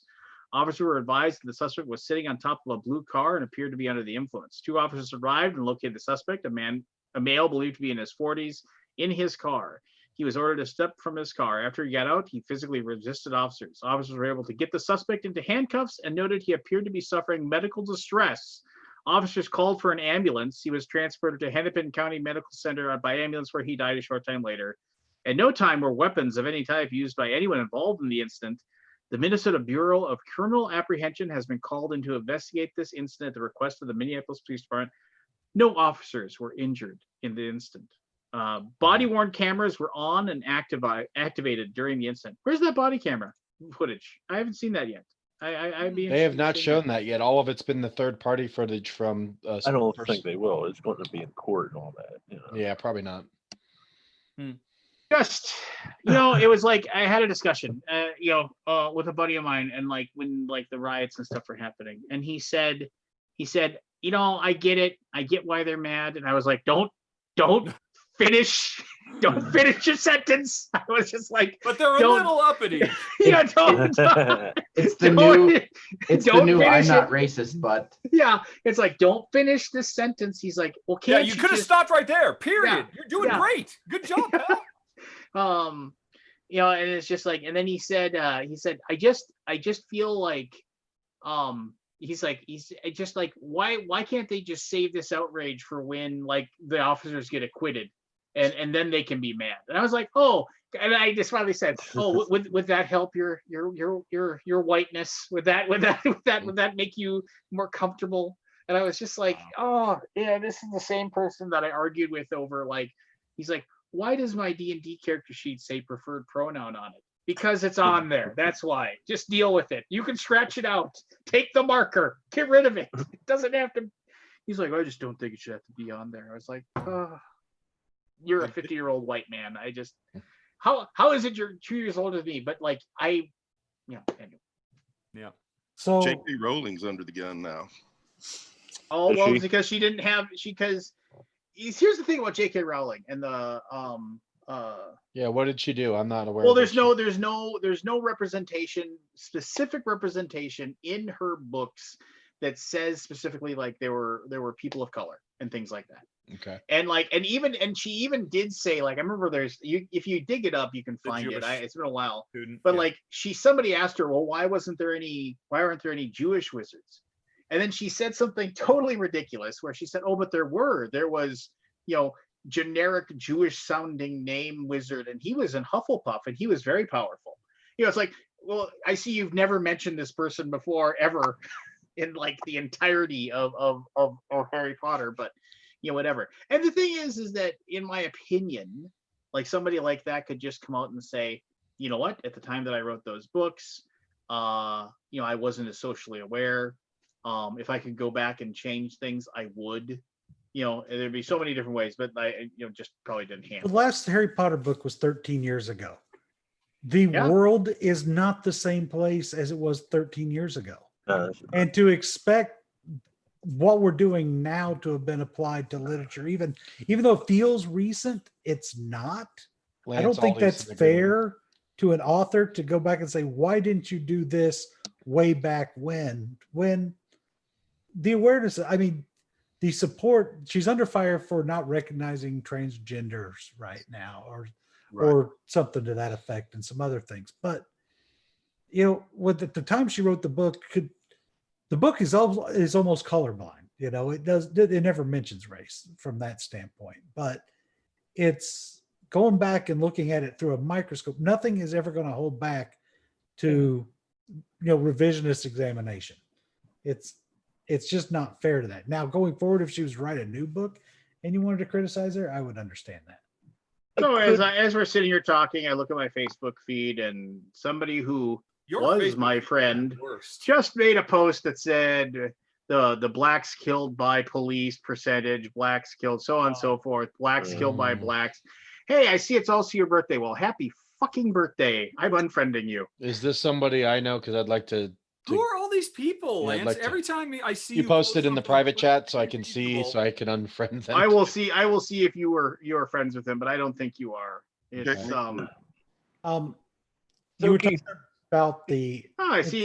Like, there's tons of people that I know that are friends with him, though. Jesus Christ, this idiot.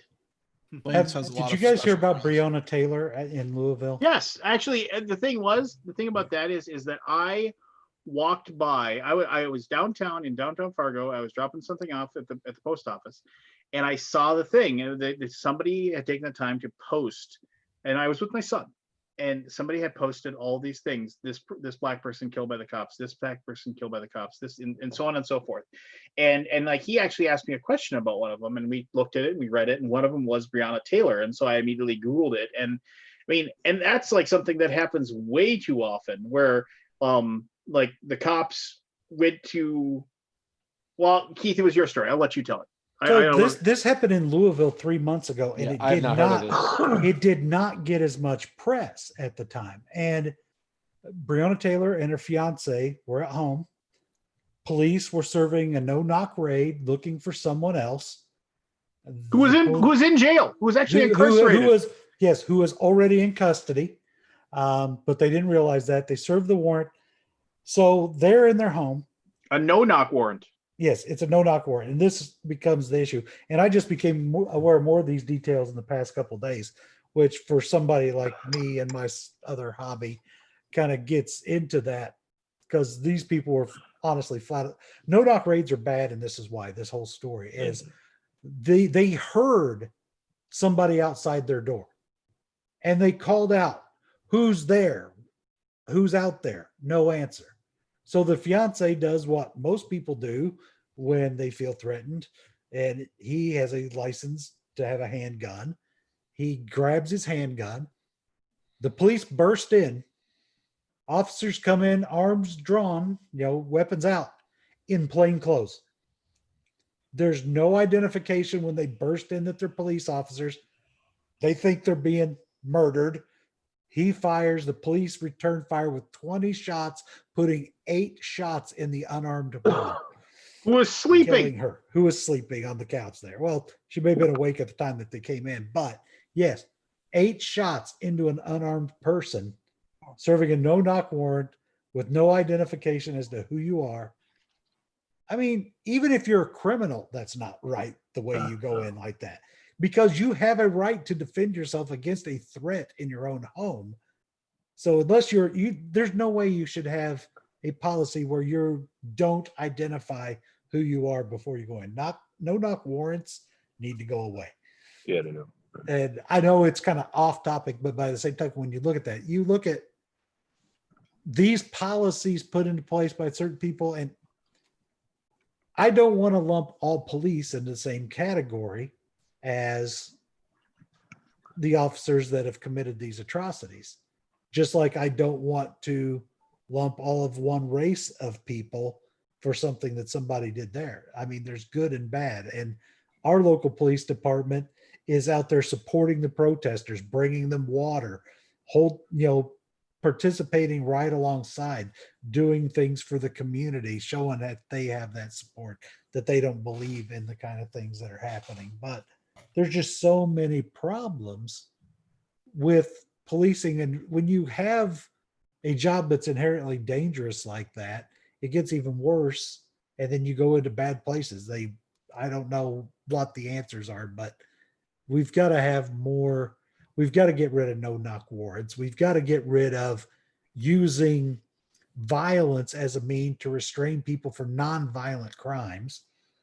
We've got to have the body cam footage, and the body cam footage shouldn't be reviewed by the police to determine if there's an action taken. It should be reviewed by independent community people who decide if it should be prosecuted. Not the police shouldn't be policing themselves. They need to have someone independent policing them that work for somebody else, that work for the people.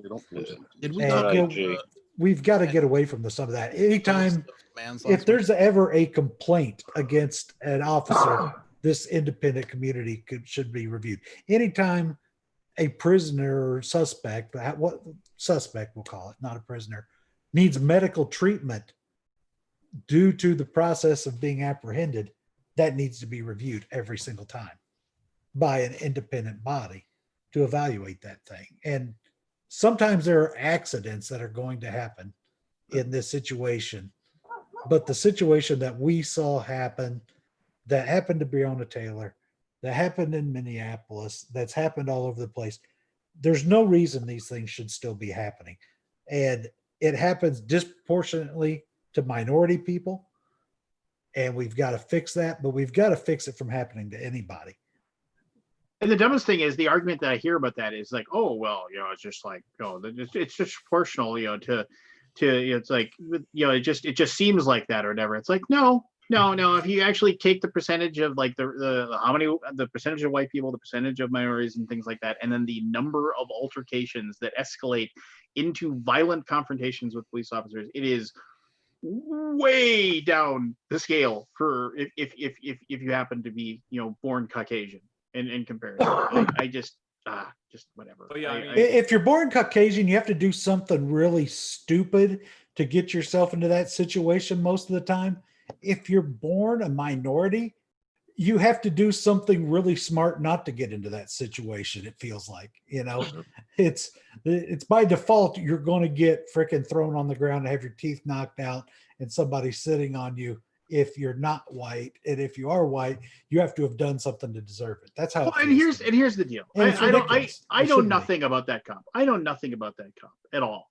And you know, and maybe he's got all the excuses in the world where he was like, you know, he's had like multiple situations where he tried to be nice to an African American suspect, and then, you know, then he ended up like fearing for his life or whatever.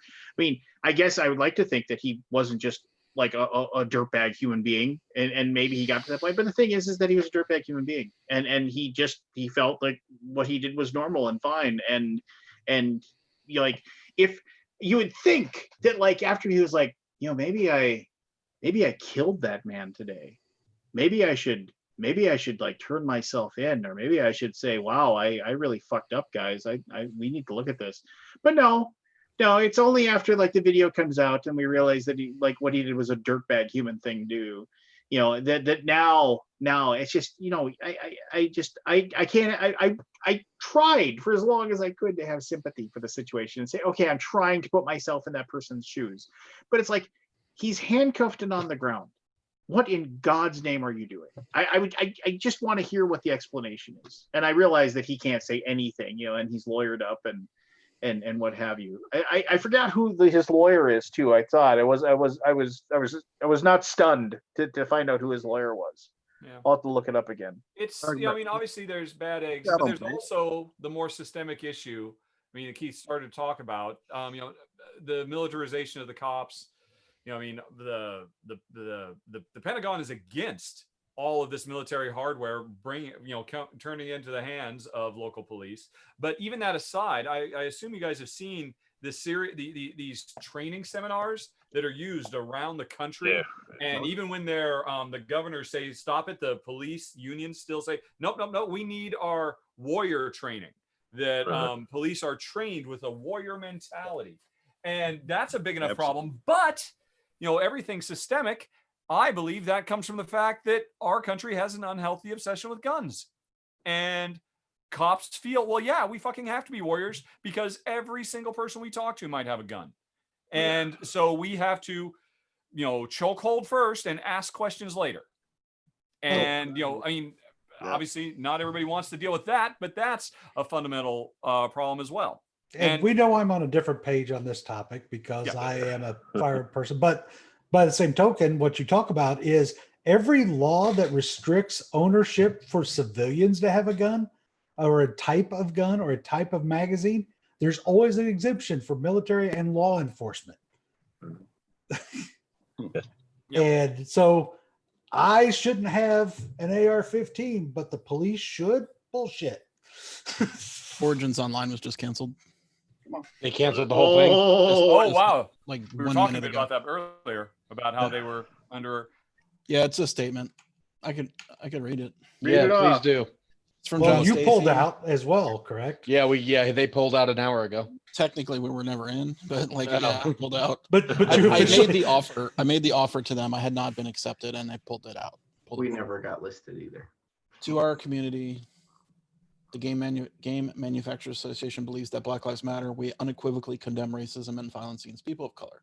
We have been too late in making that statement with force, and we apologize. The injustices of today demand that every person of good conscience make clear where they stand, and we wish we had been more proactive, more strident, and more effective with our voices. Innocent people of color are being killed in the streets of the communities where we live, and it is not acceptable. We cannot responsibly hold our virtual convention, Origins Online, in this setting. Even if it were possible to hold it, it would not be appropriate to do so. So we're announcing here that Origins Online is canceled. The board must voice its loud thanks to those who worked enormously hard to assemble Origins Online in a completely inadequate window of time. Gamma staff worked miracles, publishers hurried to learn their new tools, fans took a chance to buy tickets. We could not be more grateful for their efforts, which we see and will not forget. We will not forget. Every exhibitor, a sponsor, and advertiser will be offered a full refund, as will every gamer purchase the badge. Gamma will match dollar for dollar any exhibitor, sponsor, advertiser, or vendor who donates the amounts they are owed for Origins Online to one of the organizations listed below. It is difficult to predict how many will take this opportunity, but the potential exists for match amounts to exceed 100,000, which we wholeheartedly hope will happen. The board sees this as the next step, but not the final step in the association's journey. Black Lives Matter Global. These are the charities: Black Lives Matter Global Network, Black Trans Advocacy Coalition, Columbus Freedom Fund, the Community Justice Exchange, the Innocence Project, NAACP. Further details will be sent to these companies by email in the coming days. The board thanks every person whose voice it reached us in recent hours and days. It is hard, we know, for those voices to speak when they have so much at stake.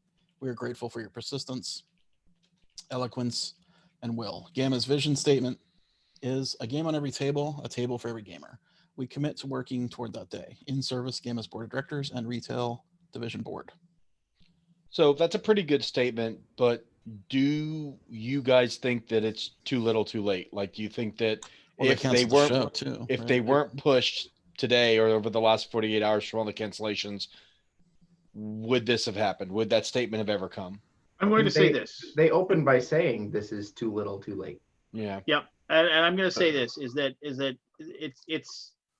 it's the best possible state. And you know what? I think, yeah, I mean, it's one of those things where it's like, I'll keep my watchful eye on what Gamma does in the future. But I think this is exactly what they need to do. And the matching the donation stuff is that's amazing, actually. Yeah. Yeah, that I actually am quite happy about that. Hopefully the companies will donate it. Because if you donate, you're a refund, basically, right? Like if you spend 5,000 on a Gamma on an Origins booth, you're getting that 5,000 back. And if you donate that 5,000, that's bold. That's a good thing. They'll donate to match it. Well, I mean, good. Well, yeah. How things at BGG? Did they list where to follow up with them about the donation? I guess just contact them. I would just write to John or I suspect their normal email. I was curious if they had a more formal way to gather. Are you in the Gamma Manufacturers Association group? I think so. I don't know how to. Yeah, it's the top story right now. Or if you go in there. Thank you. Well, good. I hope everyone takes perfect, advantage of that. It could be better. It's not perfect. It is not perfect, but it should have never gotten there. From the moment it was a problem, Gamma should just come out and say we stand with every person of minority that has been subjected to this horrible injustice for as long as it has Black Lives Matter, and they would have never had to get to this point. And it was just and you know what I mean. And I'm working myself into a tizzy again. But I mean, it's one of those things where I know some of the people that are high up in Gamma, and I know. Do you think the bureaucracy of Gamma is the problem of that? No. It starts at the absolute top of Gamma, and it was just and what's at the absolute top of Gamma? Old white men. That's at the absolute top of Gamma, once again, these are people that I've talked to. In some cases, I've sat down and played games with them. But I'm sure it's one of those things where it's like, oh well, all lives matter. That's my belief. Do I know that for certain? Absolutely not. But that's my belief. Was the what you read, Aldi, the post from John Stacy? Yeah. Okay. All right. I didn't know. I think he's only posted one thing, and I saw Mike Primo resign today too. But I mean, it was already, Mike Primo, the guy. He was the showrunner guy. Yeah. The Canadian broadcast company. Mm-hmm. But he had a video too, but he took it down. Well, and kudos to the people out there that made a stand and said what they had to do, and they have affected change. Absolutely. Yeah. And on that note, I got to go because Jen has gotten back from her duties. And of course, I need to have an evening chat with her. Absolutely. Give her Richard. all my best, Yeah, and give her give her our a hug best. for me. Yep. Yeah. If you need anything, let us know. All the virtual hugs coming right up. I'll see you guys later. Take care, Yeah. Richard. Did you You're see that guide to hugging in a pandemic? No, What's that? I did not. New York Times has a guide to hugging during the pandemic, I haven't seen it. like how to hug people. Uh, You basically have to turn your head like very, very. You have to look over your right, and they go the other direction, like as far as they can. Like a secret. Don't actually touch your palms. On Yeah, me. don't do it. The hover hand. The hover hand. yeah, I guess we're gonna have to learn.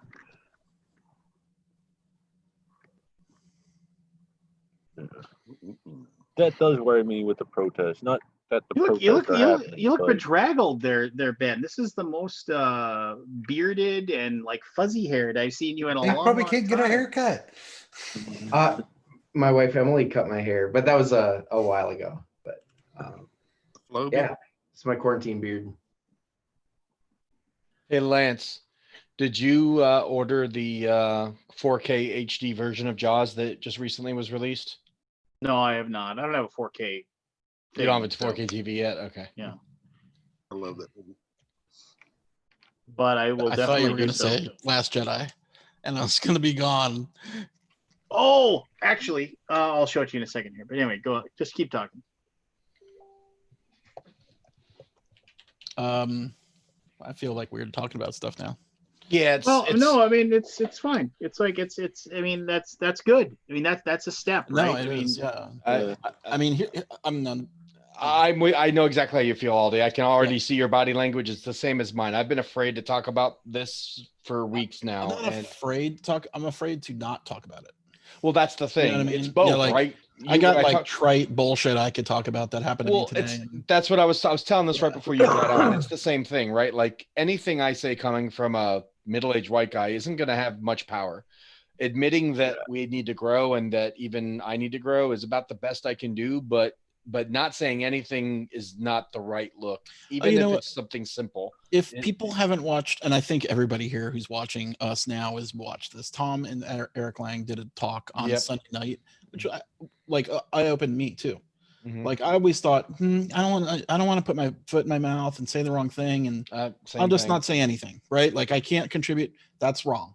I think you guys were going through that when we talked in. And it's like, so that really changed me too, because I was like, what can I say, right? Like, what can I do?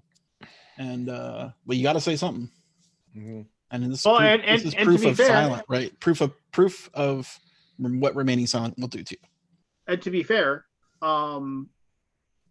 the Tom had a statement, and people questioned like his statement and thought that he could have they could have made a bigger statement or what have you. And then what did he do? He listened, he learned, and then he had Eric on to a public forum to have a very good discussion about what was going on. It was a really fair discussion. Yeah, it was extremely it was good. fair thing. So I mean, it's yeah. So I mean, it's definitely. Where did you see that the statement? Where is it at? It's in the Gamma group. And like on Facebook or what? Yeah. Facebook. Are you? Do you want me to cut and paste it into chat, or you have access? Yeah, to it? I don't think I have access to that. So. Yeah, give me a second. I'll find it. Unless you've got it quicker, Aldi. I got it. You got it. You want a screenshot? That's probably better.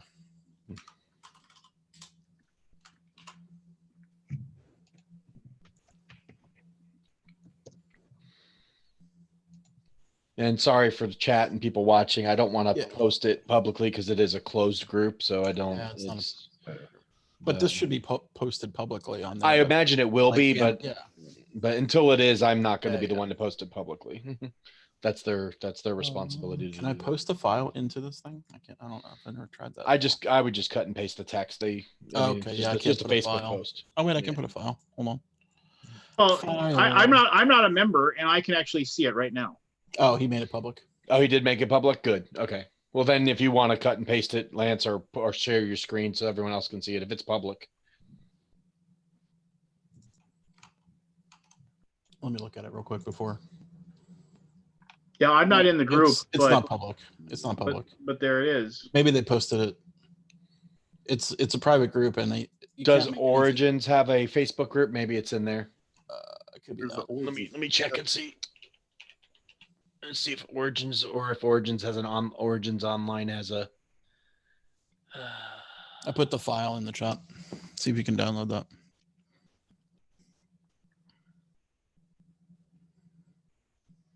It is not in the Origins Facebook group, at least not yet.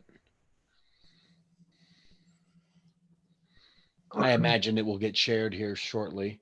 There's a lot of retailers in there, and most of them have no problem posting stuff from inside the group. I don't want to be the one to do it until I know it's public. Yeah, let them do it on their own. I mean, I did a screen cap for you if you want to just look at it. No, I just copied and pasted and posted it myself. So there you go. Oh, did you? Okay. Yeah.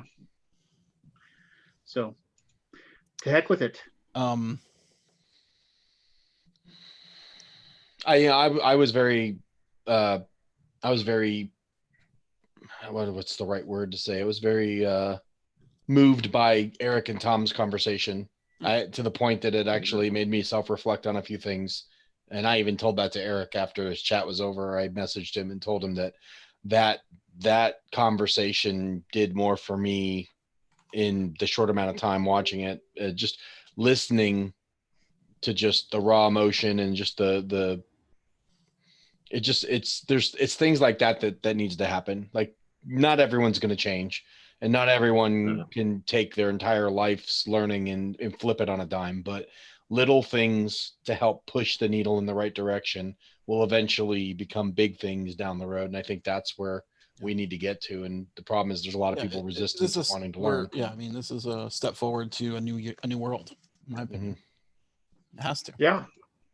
There was the New York Post or something like that had a cartoon where it had the classic guy holding the sign that said the end is near.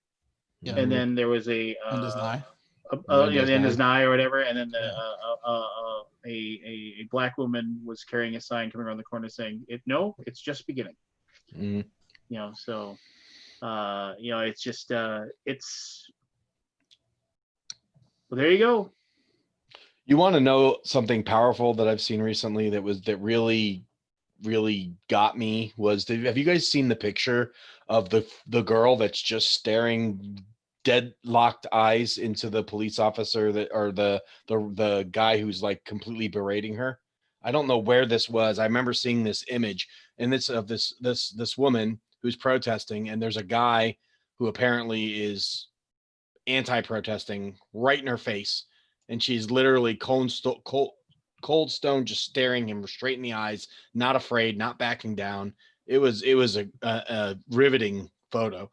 Let me see if I can find it. I saw that one. It's crazy. Yeah, I mean, and I think Paul Butler tonight posted that's one of many instances, which I didn't know of strong women like getting in the front of protest lines and not being afraid and staring down guys in armor and guys 3 times their size. And it was really interesting to see those images. It just makes you realize how weak I am compared to a lot of other people, because these women were like fearless out in the front lines, just like staring down. And here's the deal for a lot of this stuff for me, it's like, and you don't really think about it until you actually stop and think about it, is like, I really want my children growing up in a world where it's a really fucking better world, and part of that is growing up in a world where there is equality and shittiness doesn't happen to minorities. And I mean, it's just like, what kind of world do you want your kids to inherit and your grandkids to inherit? You got to be thinking downriver on this stuff. It's public now. They just posted it to the public Gamma Online page. So, man, you know what made me sick was, remember the lockdown protests and the guy that said they were like the modern day Rosa Parks? And I looked him up just a couple of days ago to see if he had anything to say about what's going on now. Absolutely nothing positive.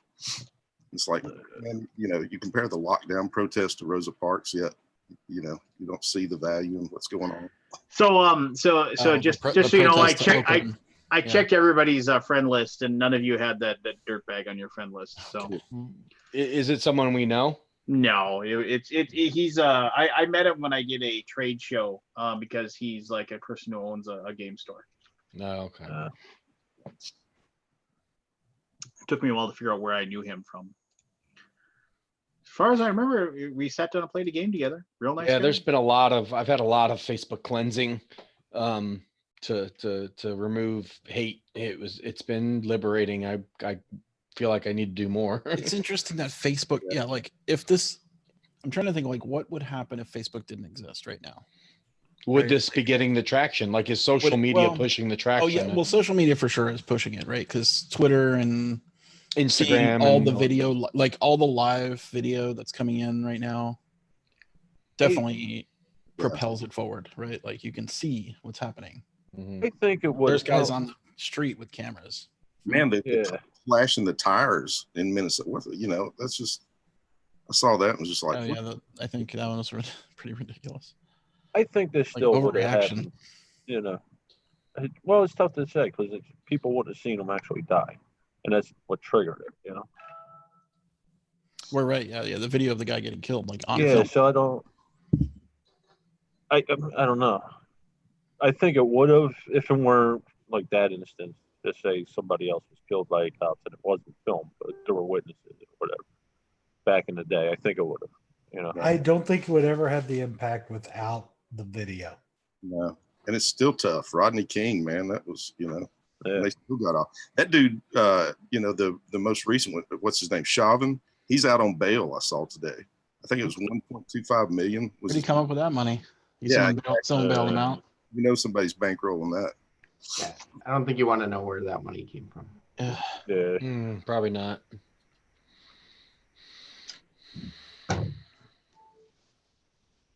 Wow. It's a shame. One thing that does worry me about these protests is we still got this COVID going on. You know, Yeah. I went through You that know- with my wife yesterday. She had a guy from work over, and they were talking how the employees only had the mask up to their nose, and I'm like, "What the fuck, Jen?" You know, you going to work increases my chances exponentially. You working with these jerk offs increases your chances exponentially. You know, we're still going through this. What a wild world we live in, where a month ago, COVID was the only headline we Yeah. were seeing, and Yeah. now you have to hunt to find articles about COVID now because of everything else that has taken precedence. And you're right, you're absolutely right, Barry. It's still there. I mean, it's not disappeared. Numbers are spiking in most of the states that reopened. That's a concern I have, Pete, because, and we should absolutely be given the coverage we are, right, Mhm. to the Black Yeah. Lives Matter and everything else. But by the same token, we need to keep that COVID shit up front and center so we don't freaking kill more people. Yeah. I mean, there was a And- headline today or yesterday came out that Dallas is like one of the top 5 like hot cities now. Oh yeah, you guys are surging. I Yeah, know. we're And- surging in South and- Carolina too. We had our highest number of tested positives today at like 500. We had been in the 200s for almost since the beginning, and we're hitting because of 2 weeks ago, the Memorial Day weekend, and everyone going It's out. and- Memorial Day weekend. That's what I'm waiting for Kicking here in back. Delaware. The I stats hope haven't it- come back through. I hope it levels out after now that most people have kind of been like, oh crap, it's still there, and they're going back into their holes. But I'm yeah, terrified of school starting, how? man. I don't know that school's going to start like Well, normal. our state said, yeah, they can start school in the fall, and I'm like, oh god. Pennsylvania did the same. Our state is kind of flip-flopping. They've said they're going to have 3 options that they're voting on, but one is you can choose to e-learn, and you'll get the same materials that the kids that need to go to school get. There'll be a 50% class thing, and then there'll be like this rotating like group A goes to school on Monday, Wednesday, Friday. Group B goes to school Tuesday, Thursday. You know, like they're trying all different kinds of stuff. I don't think they've settled on anything definite. My wife's a teacher, and she is 80 pages through the 130 page set of guidelines for how to reopen schools. Jesus. I don't doubt it. It's going to be insane. It's going to be insane if they can go back, and I guess it'll all depend on state by state, county by county, how bad this county is, if there's a lot of cases, if there's not a lot of cases, is there a lot of at-risk children that need school, like from free lunches and all that they need to get them back in school? You know, I mean, there's so many factors into the whole thing. It's going to be, I don't know that it's going to be worse. It's going to be worse. I I mean, like everything here is like back to normal. Like so I drove across town today to go pick up a package that FedEx helped me out by putting it very close to my house while not knowing that I moved across town. Right. So they're like, I redirected it over here in my part of town, and they redirected it back, and it came over here and went back. And they're like, it's closer to your house. And I'm like, I don't live there anymore. No, this is my minor gripe that I was going to complain about, but drove over there and it was fucking rush hour. We took us an hour to go maybe 10 miles, not even. Wow. Like, what is going on? So everything's back to normal here. Right. For now. Yeah, Pennsylvania's opening up pretty much. You know, my sister and all them up there. Like, but I mean, like, isn't the worst part coming if we just stuck it out like another month or something to get it really down to the double single digit whatever's. Like the guidelines were put out to say you had to successfully have 2 weeks of time with consistently lower no one's numbers. paying attention to that at all now. And that rule, no one did. And now we're back to where we were. Yeah. Even worse. And the only difference I'll say is that we're a little more better prepared now with more capacity and more Are we? Hospitals are more. Yay. So when I think that's what they're falling back on, is that, well, in the beginning we weren't prepared, so hospitals were overflown and people were, not able to get on ventilator stuff. Now we know that, how I think quickly they're using that as the like cushion. They only have like a couple thousand beds in Texas. So Indiana, for our ICU beds, we're at Dallas, I should say. We have 12.3% of Indiana's ICU beds in use for COVID, and 3.7% of our ventilators in use for COVID. Mm-hmm. Our percentages are very similar. We're doing pretty good right now. Oh yeah, so are we. Even though our numbers are going up, the amount of hospitalizations isn't critical yet. See if something's good. There's not as many people on ventilators right now. Like, and we're winning. That's the thing. They're choosing that over the economy at this point, because they're saying if we can keep it to where the hospitals don't get overflooded, we're willing to deal with it in order to not have the economy crumble. That's kind of where they're at right now. Yeah, it's good to have our priorities straight. Well, I mean, the economy is important, because if people can't afford to live, then they'll die too. Will they die? Well, they may. If people, the alternative is death. Well, that's the thing is, like, at some point you've got to weigh. Does your national exactly what? And obviously they've chosen money. Well, and you knew they were going to choose that, because that's, I guess, the way we are. Because they're looking at the percentages and saying, well, even though it's a small percentage, it's not. It's if it was 50% or 30%, I think it's a different conversation. Well, if we could even just be disciplined people, if everybody wore a mask every time they were out of their home, right? Then that would reduce the spread so much. But if 5% of people in the big cities, don't that is wear not it, happening. There was a it's guy not happening anywhere. Oh, so let me actually share something with you in regards to what Keith just said. So, my niece's funeral, she requested that everybody wear pink. So, like, I do not have a pink shirt or anything like that. So, our kids didn't really have an abundance of pink clothes or anything like that. So we, my wife and I were like, okay, this is going to suck. We're going to have to go to a department store, and we're going to have to like pick up, like I'm going to get a pink button up shirt, or like get a pink tie or something. I'm going to have to find something. Like a hitman tie. Yeah. So a pink silk. Yeah, so we head to the and it was like, I hate going to the mall, but that's where like this JCPenney's, one of the like last JCPenney's in the world. No, is your JCPenney's are still open? Yeah, my JCPenney's is one. Mine's still open. Yeah, so we go in there, and I said, and I'm wearing my bandana mask, and my wife's got her mask on, and I was just like, and we get the looks like, oh geez, wearing a mask, just like, yes, I love life, just like, but anyway, I'm sitting there, and we walk in, and I just said, I'm going to keep track of the number of people I see wearing masks and not wearing masks. And I'm gonna count us, and I'm gonna count, and I won't count employees though, because it says all employees have to wear masks at all times. So I'm not gonna count them because they're being forced to. These are people that are making the decision. When we left after picking up the clothes we needed, it was 75 no mask, 22 mask. It was just kind of like, You're gonna die. I was just like, nobody cares, and nobody was like, and then people are all bunched up right next to each other in the checkout lines. Have not enough people died yet? It's 100,000, not enough. 100. Now we're already at 115, right, or 112 or something like that. Yeah. Like, okay, that's 12% in a week, right? Like Memorial Day or 2 weeks. It was absolutely ridiculous. It's so mind-bendingly crazy. And people are like saying, "Oh, it's People not that just bad," don't- and I was like, "Okay, fine. I sincerely hope you're right. I sincerely hope it isn't that bad. I hope you are For your absolutely city. correct." Right, for a rural type non-urban city, right? Yeah. Like it's suburbs of next to each other, right? Or do you have a downtown? Where We you do, keep- but not like you're thinking. No. You know, Yeah. I mean, the Fargo Moorhead, like and it's like little tiny suburbs and stuff like that. Our area has like 300,000 people. You know, and that's you know, pretty well spaced out. That's way bigger than us. Really? Yeah. I think I got 77 in Newark, and that's a small town. I mean, our town's 20,000 people or whatever. Where are you located, Ben? Ben, where are you located? I keep forgetting. West of Minneapolis, Golden Valley. Yeah. And how bad is it there as far as mask and no mask? So most people seem to wear masks. I haven't counted like you. I don't have 2 tickers running around or anything, but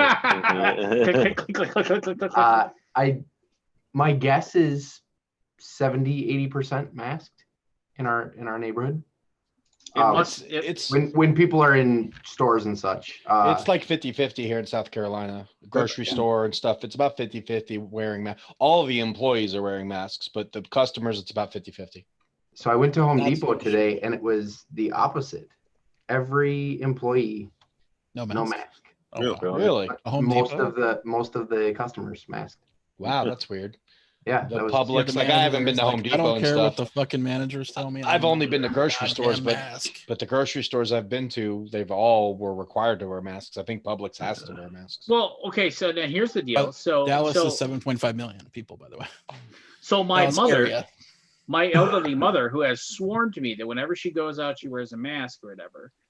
You know, she happened to be at the department store, same as us, and I saw her, no fucking mask on. I was like, "Mom, what are you She doing?" forgot in the car, Lance. She's like, it's like one of the loops broke, and I don't know. I was like, then you call me and ask me for one since I have extra. She's like, well, wait a minute, I might have one in my purse. I was like, here, take my bandana. You can wear mine. You know, I'll go get another one.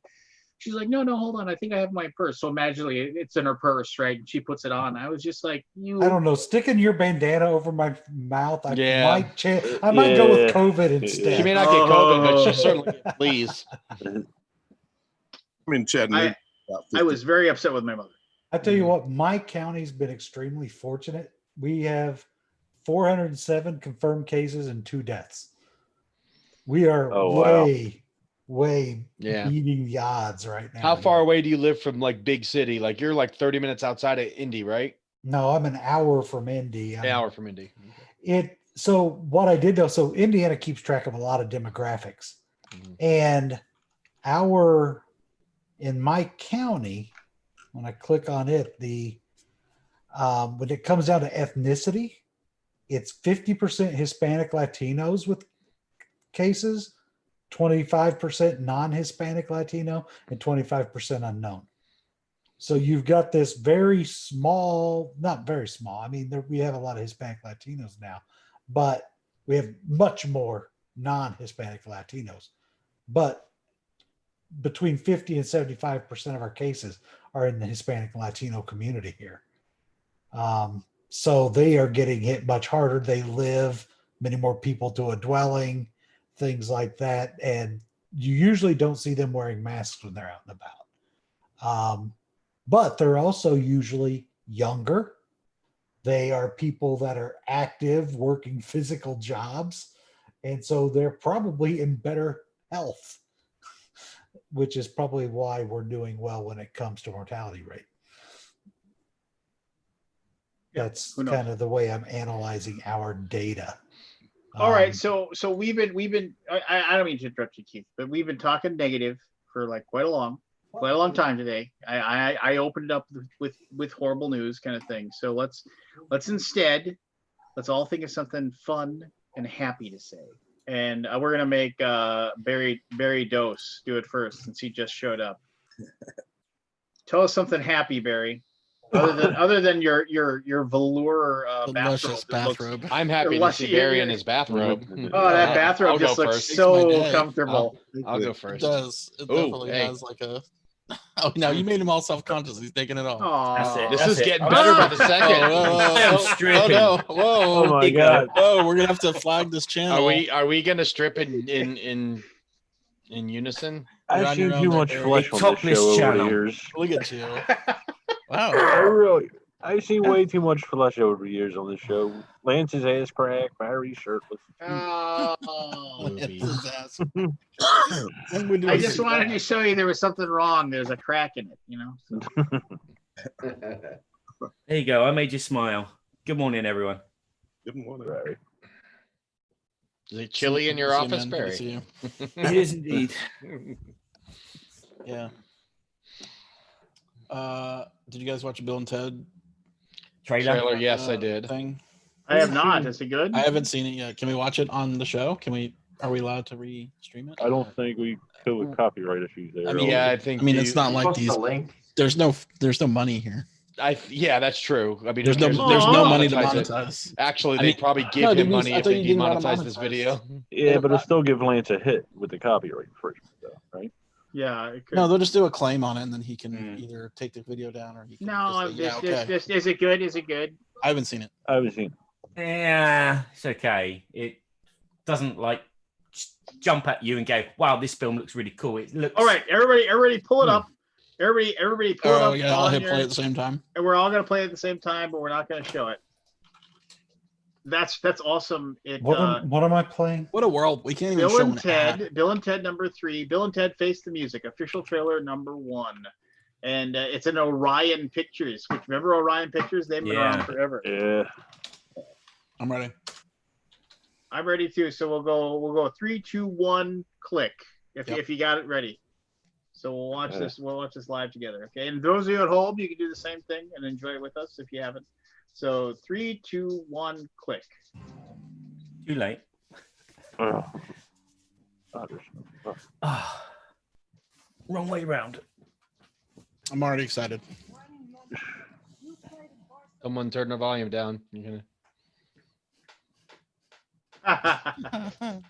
The music's good. That was a good. That was a good joke. Do they look old? They do. They You know look what? Man. I think A little Bill older. looks older. Yeah, the Bill looks a little older. A little older. He's shown his age more. Still looks good though. The trailer is just whoa, whoa, whoa.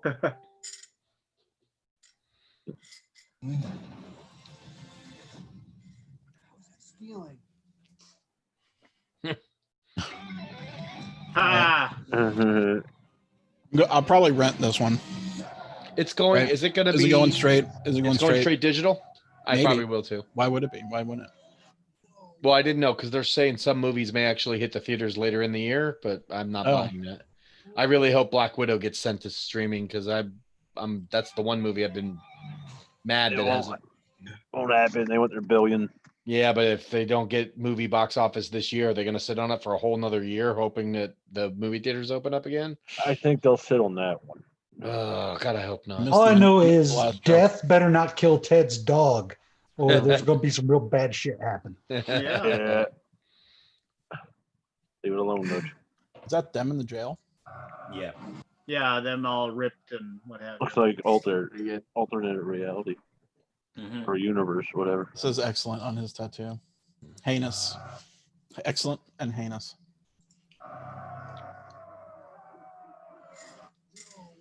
It'll be interesting. No way, dude. What do you think about that? Like sequels 20, 30 years or so after the fact. Like there's another Indiana Jones. I don't know if I can't. I don't know if I can Oh. watch it without Rufus. Yeah. There's another Indiana I didn't Jones. care so much about Rufus. They're planning another I one. miss George Carlin, but I don't really miss Rufus. Yeah, but I just he mean was without a good George Carlin. character on the show though. Yeah, he was. I mean, yeah, they'll probably have a Rufus fault. They'll have the new Rufus.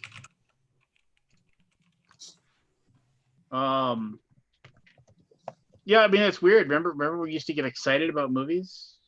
Yeah. Just like who wants to go sit in a movie theater anymore? I mean, what's it gonna take for you to go what's it gonna take for you to go and sit in a movie theater? Oh, doesn't Like Austin have my own vaccine? 2 years into a vaccine because it'll take a long time for everybody to take it. Yeah, I'm probably at least as long a year as I'm into a vaccine, vaccinated, if I'll not feel two. like. So I still wonder if I didn't have the virus back the first. You should of go March. get the antibody test. Yeah, Well, go get the considering antibody that, test. well, first you got to find a place to do it. Then you got to realize the antibody test is only 50% accurate. So really, you're not. Oh, right.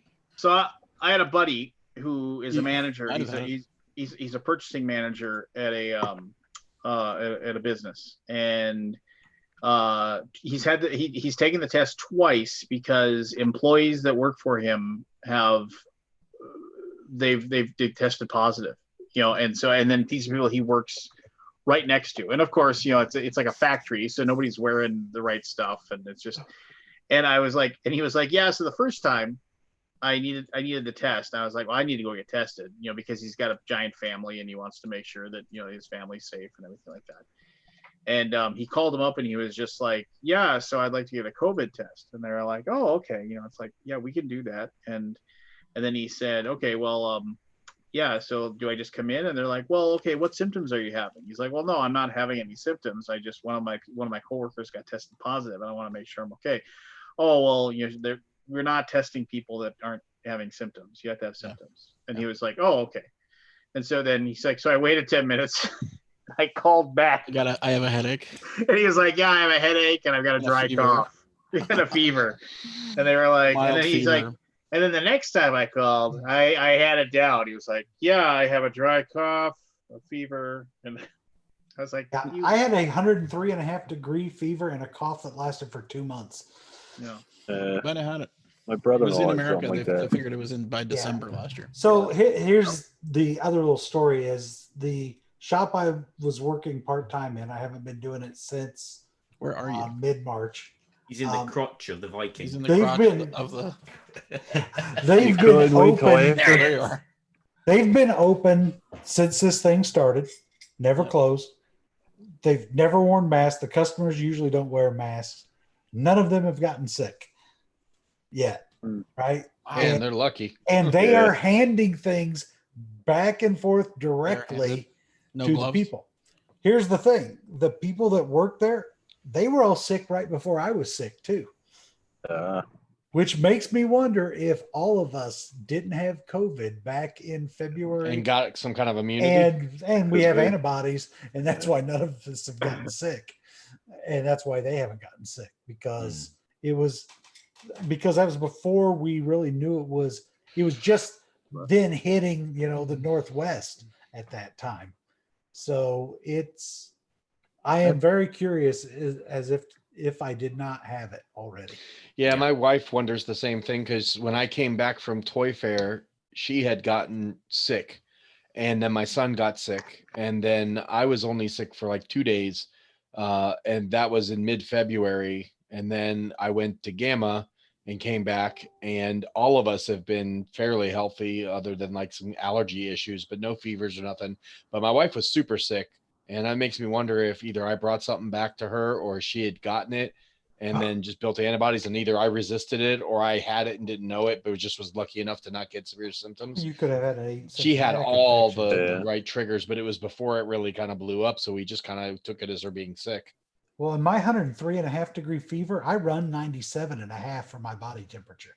Mhm. So like I was like delirious and shit. It was like I wasn't hallucinating. I remember what was going on, but I could not make myself do things that made sense. I was just squirrely. I mean, I felt like my brain was bacon. It was a rough, Ooh, but that your only brain lasted was 24 bacon. hours. Tasty brain. Lasted 24 hours, and then my fever broke, and then I coughed for 2 months. 9 out of 10 zombies prefer bacon brains. Mm-hmm. It was bad whenever I had it the 1st of March because I was sick for I had everything but the fever. Terrible cough. I mean, worst cough I've ever had. And, I thought I was having pneumonia, and even to the point where I went to the ER, but they wouldn't test me because I didn't have a fever. But I've never had anything like it. So I'm hoping that's what I had. Mm-hmm. Yeah, I went to the doctor. They said, well, you tested negative for flu, so we think it's bronchitis, and sent me home. Yeah, my brother-in-law went through that. When are you launching, Van? When are you launching I'm your going game? to bed. Good night. Good night, Keith. Good night, Keith. I had to postpone because I'm still, my wife got laid off on her new job last week. So I've got to get those last prototypes out. Got one coming to you, Lance, of course. So I've rescheduled for July 28th right now, and hoping I can make that. So cool. Ben, what do you got? What do you got cooking right now? What if somebody wants to do a late back on one of your games you had in Kickstarter recently? Holy Festival of Colors, still doing late backers for that. That'll be out later. Holy Festival of Colors, Batman. And nobody's ever made that joke for me. You're the first one. I know. You'll find a way. You'll find a way to ruin every one of my games. So no, I really like your Star Wars game. Yeah, see, there it is. Ruin his channel by saying "Holy Undead Viking Batman." Lance, your new logo. Yeah. Oh yeah, thanks, man. I appreciate that. Yeah, I mean, who did that? Orange Nebula.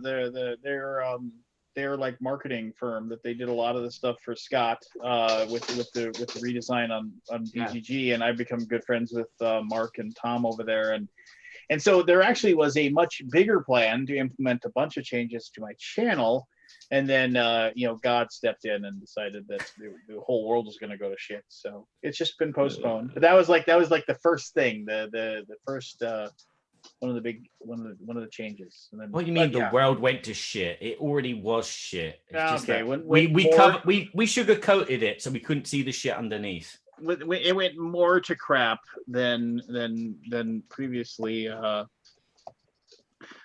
Hey, I actually got negative feedback about us doing Jackbox. They, it was like, and I understood. Wait, someone's watching for 5 hours and then the extra 2 at the end. Well, see, that's the thing I don't understand. It's like so we gab and we talk for like 3 hours, 3+ hours, and then we end with a couple of Jackbox games.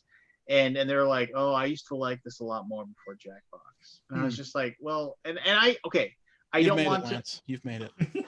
I don't want to. I do not want to poo-poo on that. I just want the people that have made those comments. I'm listening, but here's the deal. It's like I firmly believe we'd be signing off anyway, so it isn't like you're missing content. I guess is what I'm saying. Yeah, we wouldn't be doing anything else. Yeah, we would be calling it a night and going to bed, and then so and how else are we gonna make our poop and fart and penis jokes if we don't It's true. It's a staple of our daily programming. Yeah, I'm here now, so you can throw your penis jokes at me. Take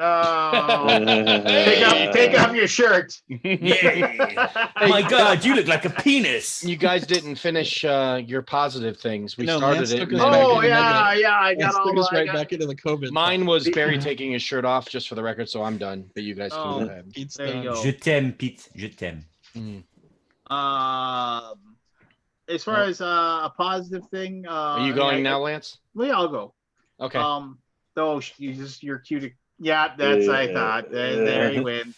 Just he is such a. I don't know what. I knew he was gonna do it as soon as he said, "You go now." Yep, and you're gonna cut, and then he cut out. Because I mean, so I knew it was happening. It wasn't a surprise. I really enjoy watching my son play VR. He gets super into it and super excited. He got there's I forget what it's like. It was some mining game. It isn't Minecraft. It was like I forget what it's called, but it was like Crazy Digger or something like that. And you actually like, and he was super excited because he had learned how to unlock basically the Infinity Gauntlet in the game. And after you like get all 5 of the power gems after digging, you get the Infinity Gauntlet. And then he goes and and I had stepped away to talk to his sister for a little bit, and all of a sudden he was like, I heard from the basement, he's like, Dad! And I was like, what? Yeah, I thought maybe he had broken something or something. He's like, come down here quick. And I was like, all right. And so there he is standing there with his like, he's got both his fists up and he's got the VR helmet. And he's like, I made the Infinity Gauntlet. And I was like, that's pretty cool. He's like, watch this. And all of a sudden, like the screen went out. And so he disappeared. No, he was staring. No, he was staring. He was like, so on the game on my computer monitor, it was like the Earth was staying there. And all of a sudden, like his fist like punches the Earth. He's like, Earth is now watermelon. And he punches the Earth and it explodes and it looks like little watermelon pieces flying everywhere. And he was just like, and then that was like one of the 5 possible endings in the game. And he was like super excited. And I was like, that made me happy. He was just like, he was super jazzed. Oh, and then earlier today, so like I am, well, up until like a few hours ago, I am like the Tetris champion in my house. I'm not the best Tetris. I'm not that good at Tetris, but compared to everybody else in the house, I beat everybody else one-on-one. And so he came up to me and goes, Dad, you want to play Tetris? I was like, yeah, if you want to lose, let's do this. And so we sat down and we played and like I beat him. And then we played again and I beat him. And then like it has the ability to you can give yourself a handicap, which is like basically it starts with lines. And like we were playing the game where if you finish more than 1 line, you give the other person a line. So if you finish 2 lines, you give them a line. Yeah, so you can force theirs to go up on them and screw them up a little bit. And I was like, you want me to take a handicap so you have a shot? And he's like, I'm going to take a handicap. And he put the handicap all the way to 10. So he was going to start with 10 lines. So basically it's 10 lines, except there's going to be 1 spot that's empty. And I was like, fine, I'll take the handicap too. We both started with 10. And the little twerp effing beat me. I don't know what he did, but as soon as he won, he was like, ah! He ran out of the room. Mom! What? Did he retire after that? Yeah, he pretty much retired. I was like, let's play again. Nope. He was just like, yeah. Like father, like son. Like ran out the room, ran to his mom to tell him, I beat Dad at Tetris. I was handicapped 10. I beat Dad. I was just like, so I went and grabbed him out of the room and power bombed him on his bed. You know, just out of beat because you know that's what a heel does when they lose. Right.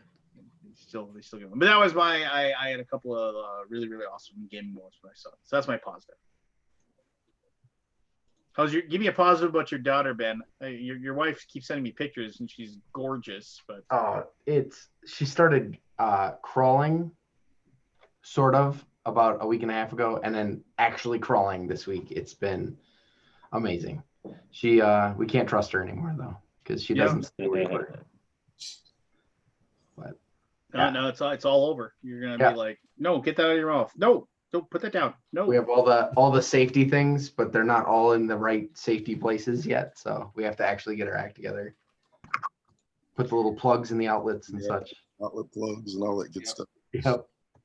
And it goes by fast. My daughter's 23 and it just seems like yesterday. Don't do that to me. Yeah, but no, it's but it's all over, man. You're done. You're all right. Frenchie, what do you got? Scott, give me something happy. I had one before we broke away. What did I say? In case anybody's wondering, no, I haven't got the chicken. But anyway, I mentioned it was the trailer. Oh yeah, That's one. I'll try to think of something else. Go to I'll something. be honest. I was underwhelmed by the trailer. No, That's okay. it, I mean, it's it only the was. first trailer. They're not gonna. I'm happy they don't show all the jokes in the first trailer because then, like, what are you gonna watch? You'll know all the jokes. They have to leave you. I would rather have less than more in trailers like that. When are we gonna go see movies in the movie theaters anymore? Where was the money shot? That's what I want to know. They have to rethink the whole entirety of movie releases now. Yeah. Has to be done. And $20 rental fee ain't gonna cut it. Sorry. Well, like, okay, yeah, something positive from whoever Okay. hasn't done a positive. Richie hasn't. That I watched Midway, Ford versus Ferrari, and Once Upon a Time in Hollywood. That's about the most positive thing I've had. They were good. I heard Midway was a pile. Was that any good? Oh, man, Midway was good. I thought it was very good. It was okay. Yeah, it wasn't. If you're expecting like intense firefighting and all that, it may not be for you. You know. So the original Midway is still better. Oh, the one with I like Tora, the original Midway. That was a good one.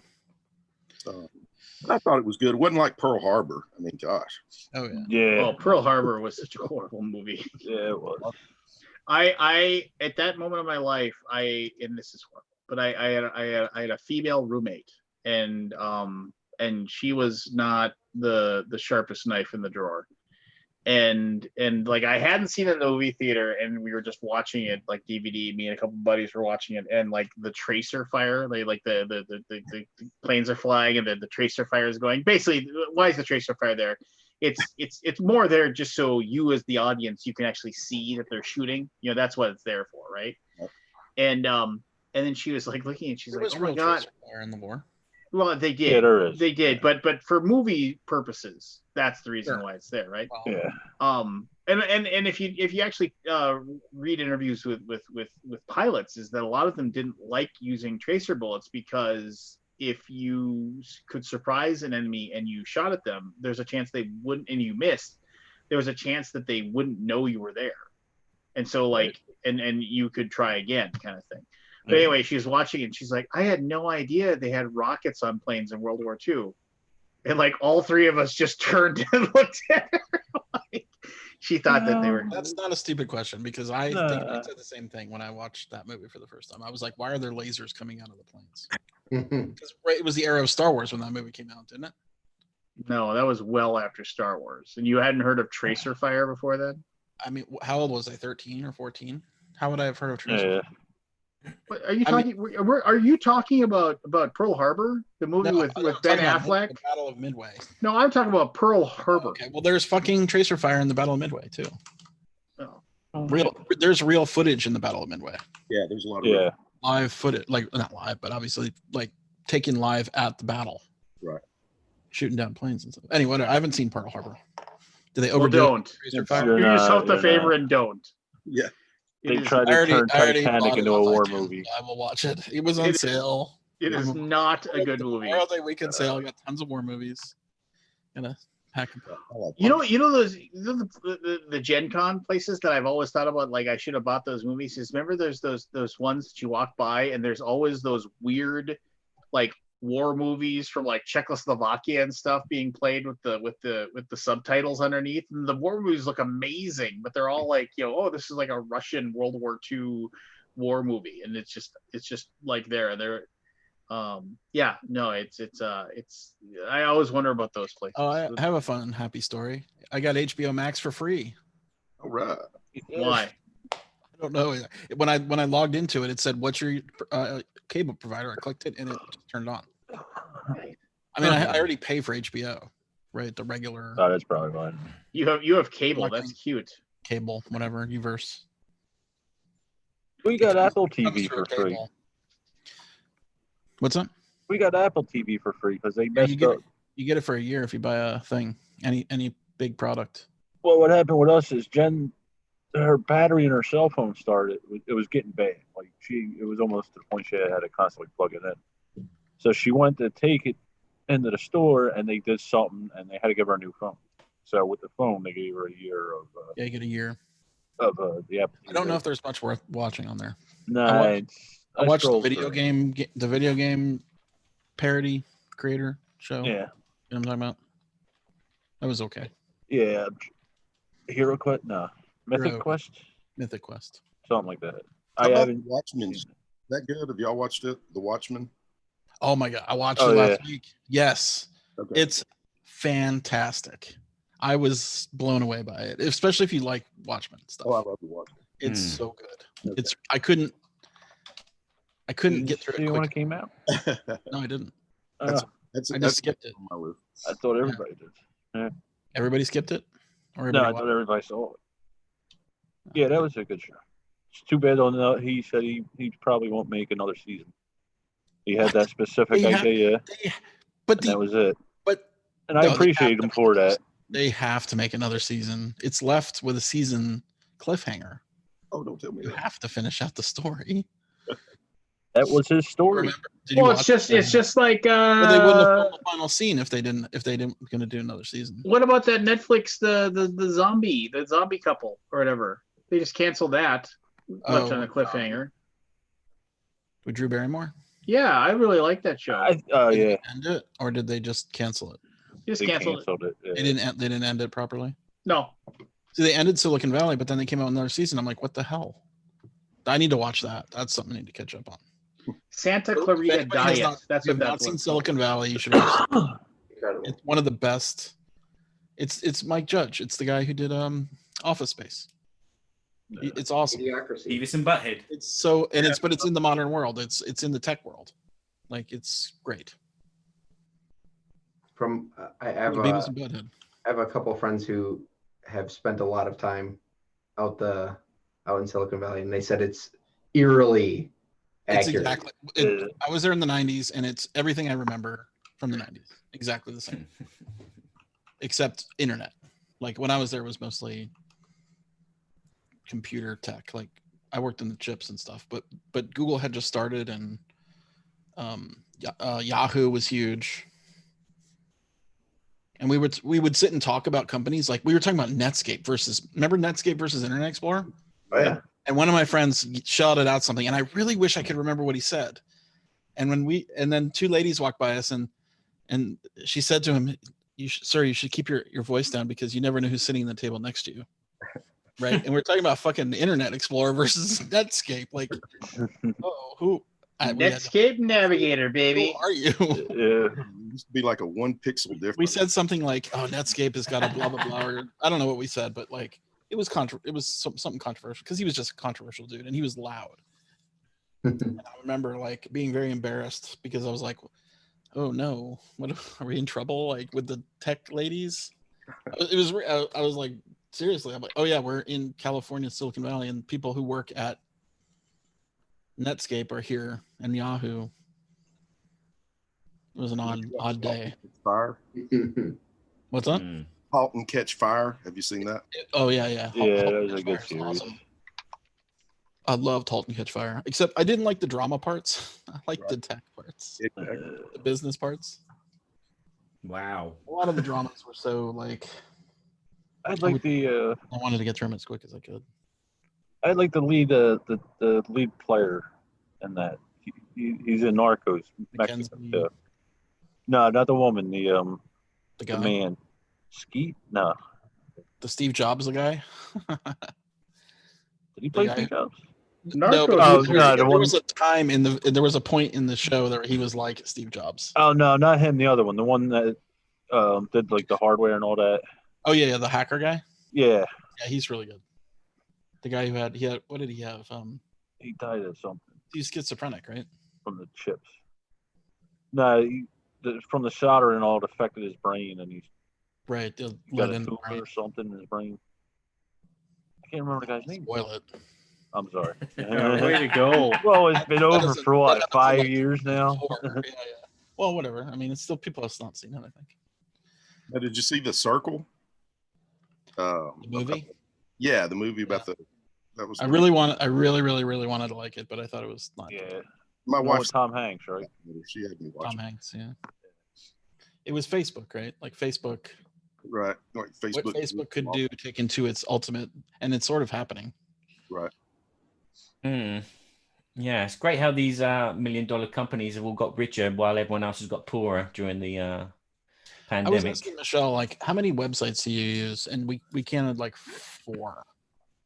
Each. It was Facebook, New York Times, The Atlantic, and what was the other one? Maybe it was only 3.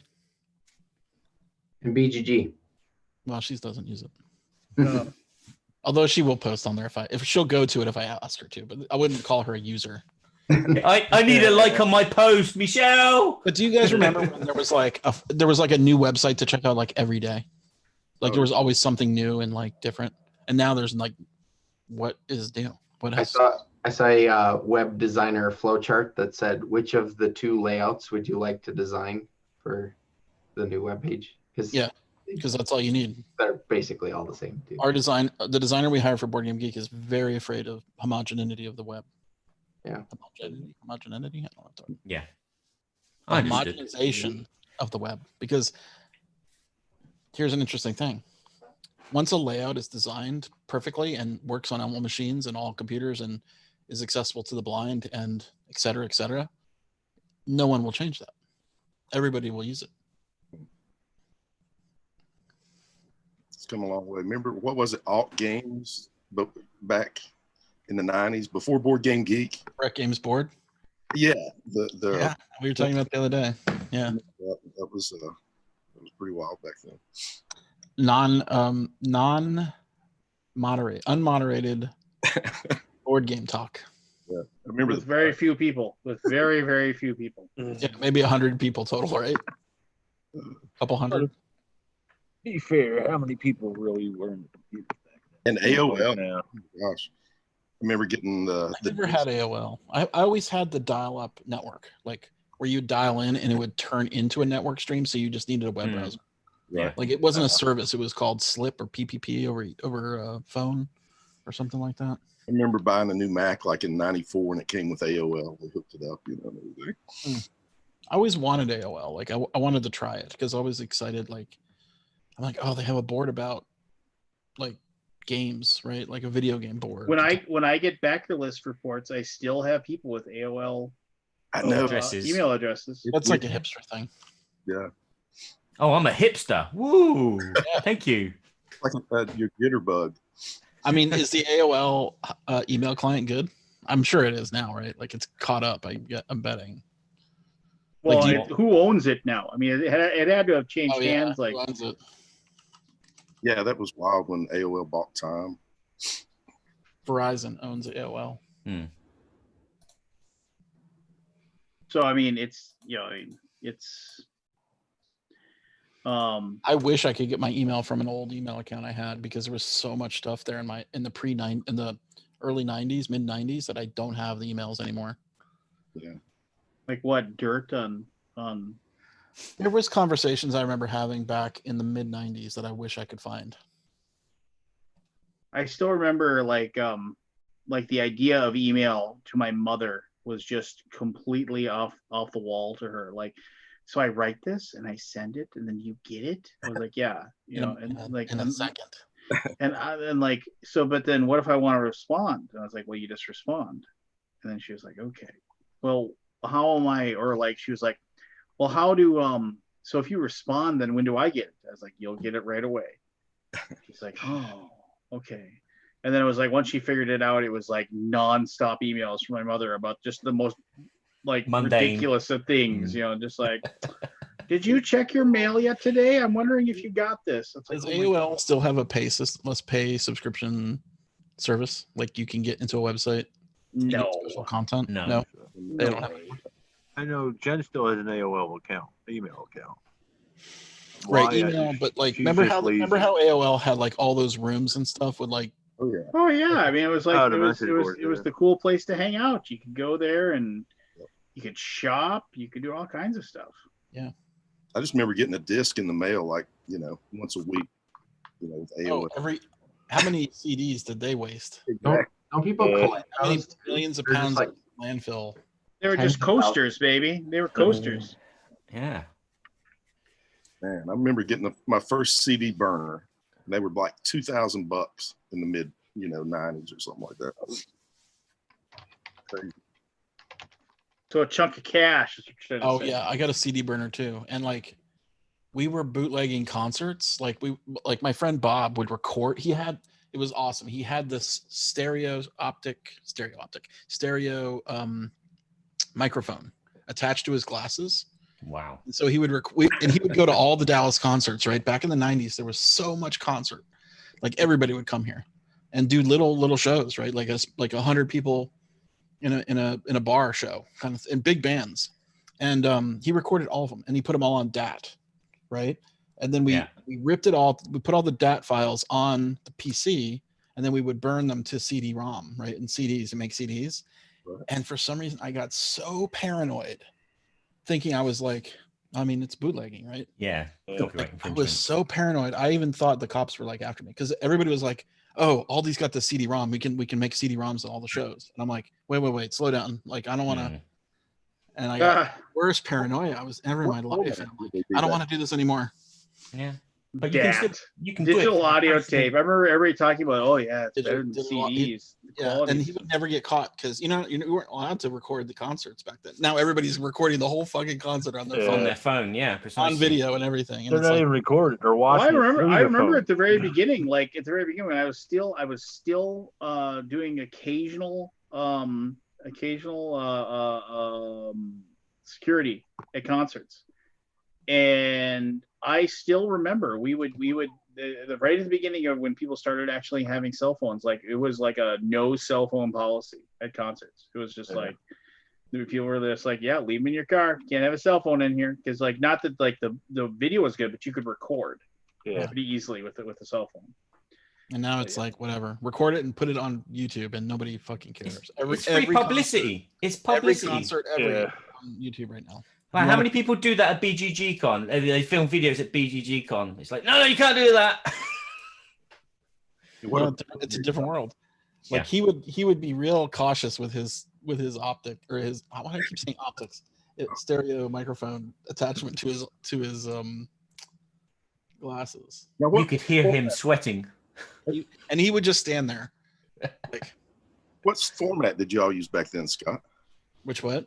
I mean, that was before MP3, right? I guess it was doing like waves to that. I don't know. I never got into the technical part of it. He just used my CD burner a lot.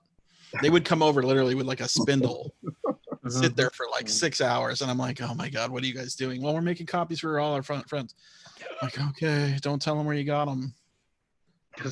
One day you're gonna get the phone call. Mr. Alden. Believe me, a chopper flew over the apartment one time, and like the chopper was just sitting there, and I'm like, "Holy shit, am I gonna get fucking raided?" What are you, the Goodfellas? Exactly. Every time I watch that Goodfellas scene, I remember the day that when we were recording the stupid CDs for the concerts. I love his stones. I'm a monkey. Yeah, I really wish I had those CDs now. Whatever happened to the guy who created Napster? I know. I mean, he got like Sean Fanning. What was his name? Sean Fanning. Fanning? No, I thought it was. Yeah, but whatever happened to him? Did he finally he was a founder in Facebook. He got him $1 million. Oh, okay. Have you seen the Social Network? Sean Parker and Sean Fanning. There were two Seans. Oh, was it? Oh, maybe there was two. Sean Parker. No, I never watched that movie. I should have. Sean Parker was played by Justin Timberlake. Yeah, he was the Facebook one. Yeah. What did the other guy do? I don't know. You tell me. I'm gonna find out.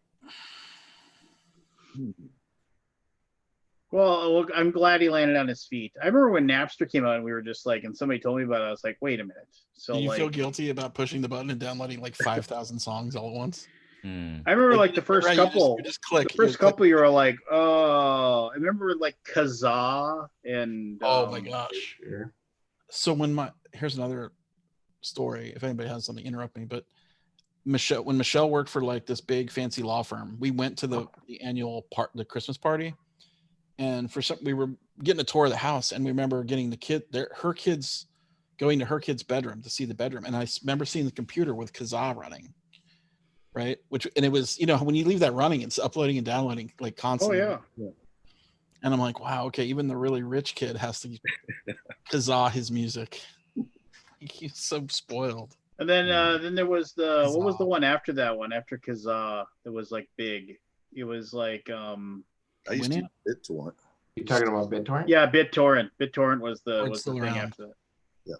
Yeah, BitTorrent, and then BitTorrent's still around, really? Oh yeah. Yeah. Oh.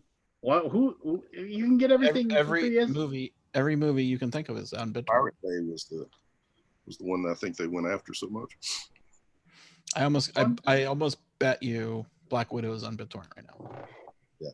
Like a screener. Probably. Yeah, probably. Yeah. I go to The screeners are not great. Like Dave, the guy from LA who works with us for game night, he gets the screeners because he's part of the academy, and it's like they're really low res. Are the visualizations done, or What's that? are the visualizations all done, or is it? Oh yeah, they're final movies, but they're very, Okay. very like They usually have a rough thing pop up. The ones they video send out quality. for awards. and I think it's got his name on it too, Yeah, I heard that. like on the screen. Oh, I watched I watched a documentary about like John McAfee, the guy who made the McAfee. That guy is insane. That guy is Yes, insane. he is. Those documentaries about him are so Like, insane. give him a neighbor or something. He did. Oh, He such a did shit, commit yeah. murder. Allegedly. Allegedly. Allegedly, yeah. Allegedly.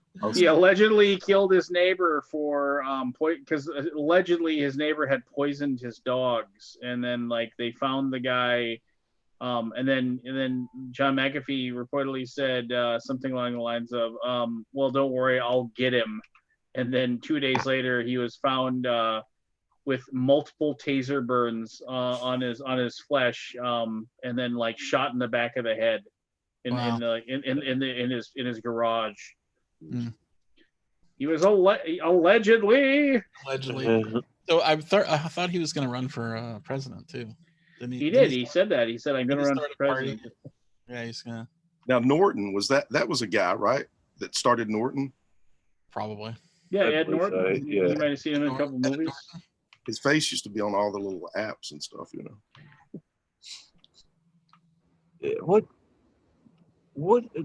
amount of money makes people go nuts like that? Like John Travolta, they go in their own little world. Like, what is the number? I'm curious.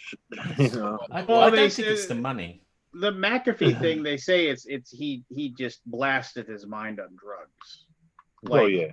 Yeah. I mean, he once said that like he described the Mexican army had like surrounded him, and he was like, and then he went and dug himself a hole in the sand, and like with only his head sticking out, then put a cardboard box over his head so he could breathe, and he sat in the hole in the sand for like 8 hours, like throughout the entire night, until like the Mexican army left around him or something like that, which is, everybody says, is the hallmark of somebody who like does way too much of the drugs that he's doing, like seeing shadow people and I could.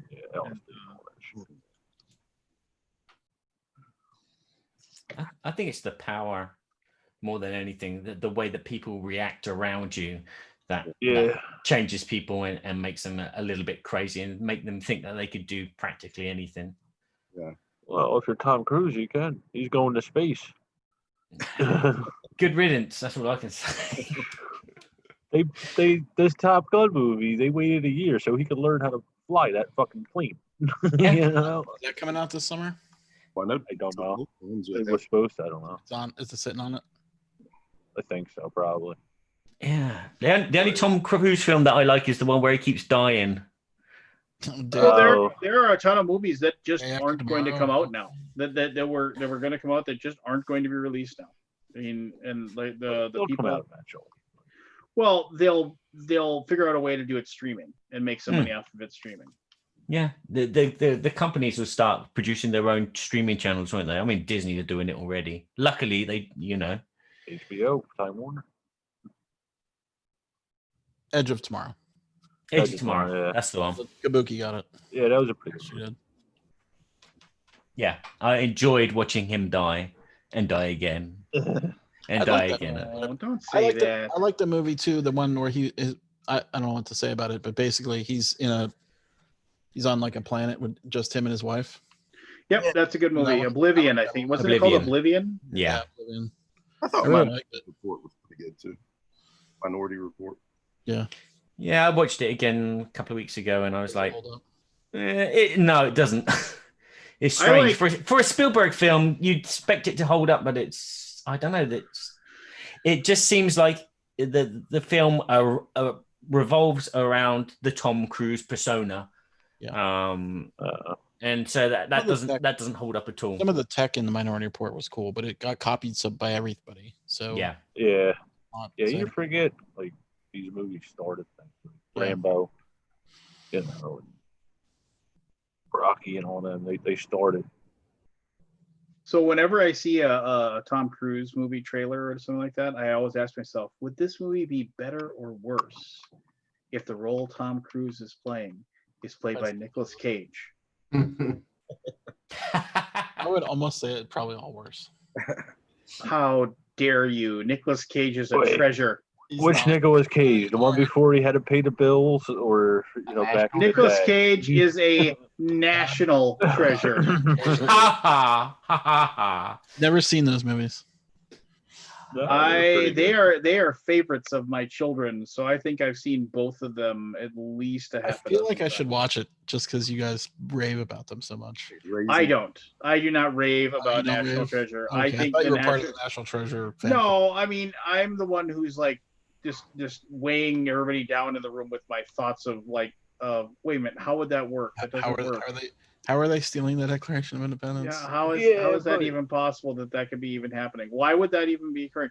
Why would this centuries old tunnel that nobody's been in for hundreds of years have working torches?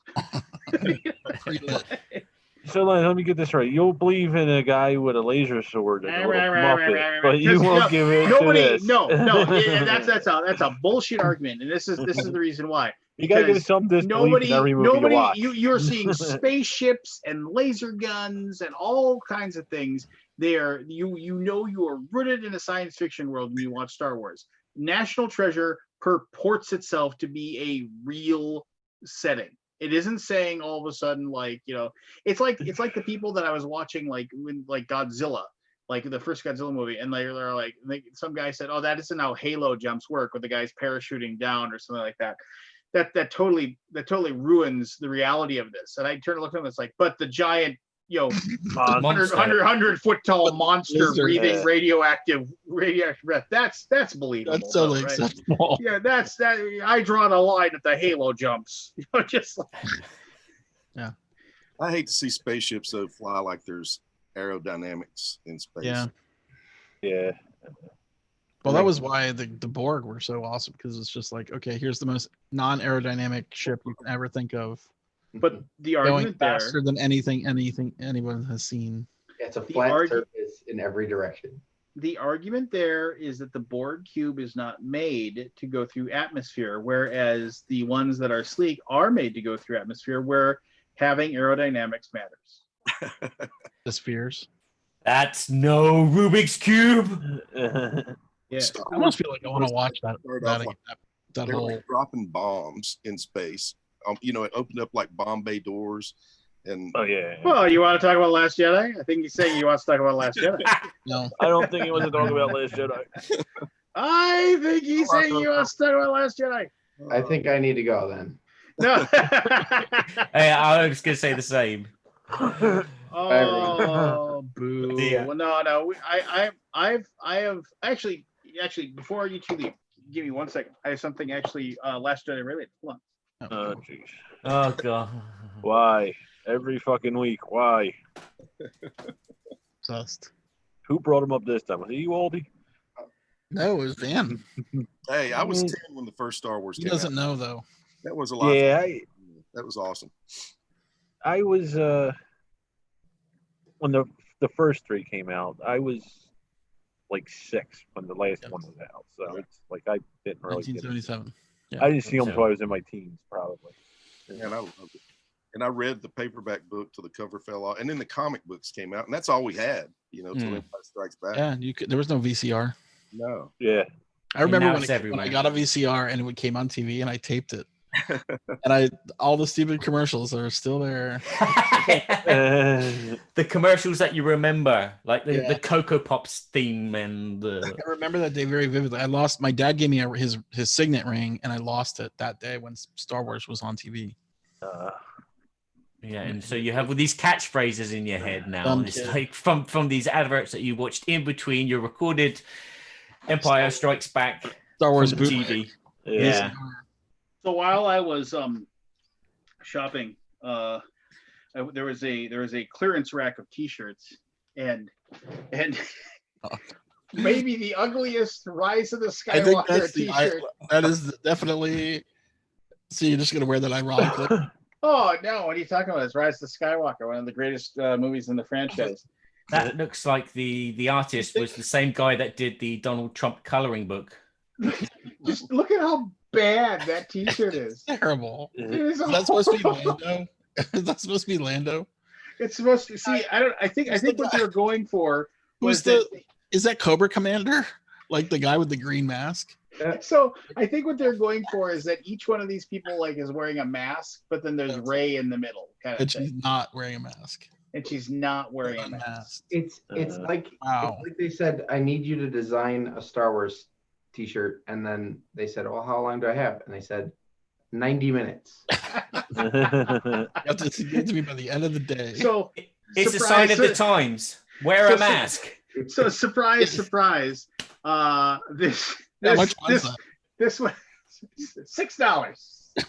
You were paid. So this coming soon to a convention near you. I will wear this. Sure. You ever Yeah, think like, If it still fits. If it still fits.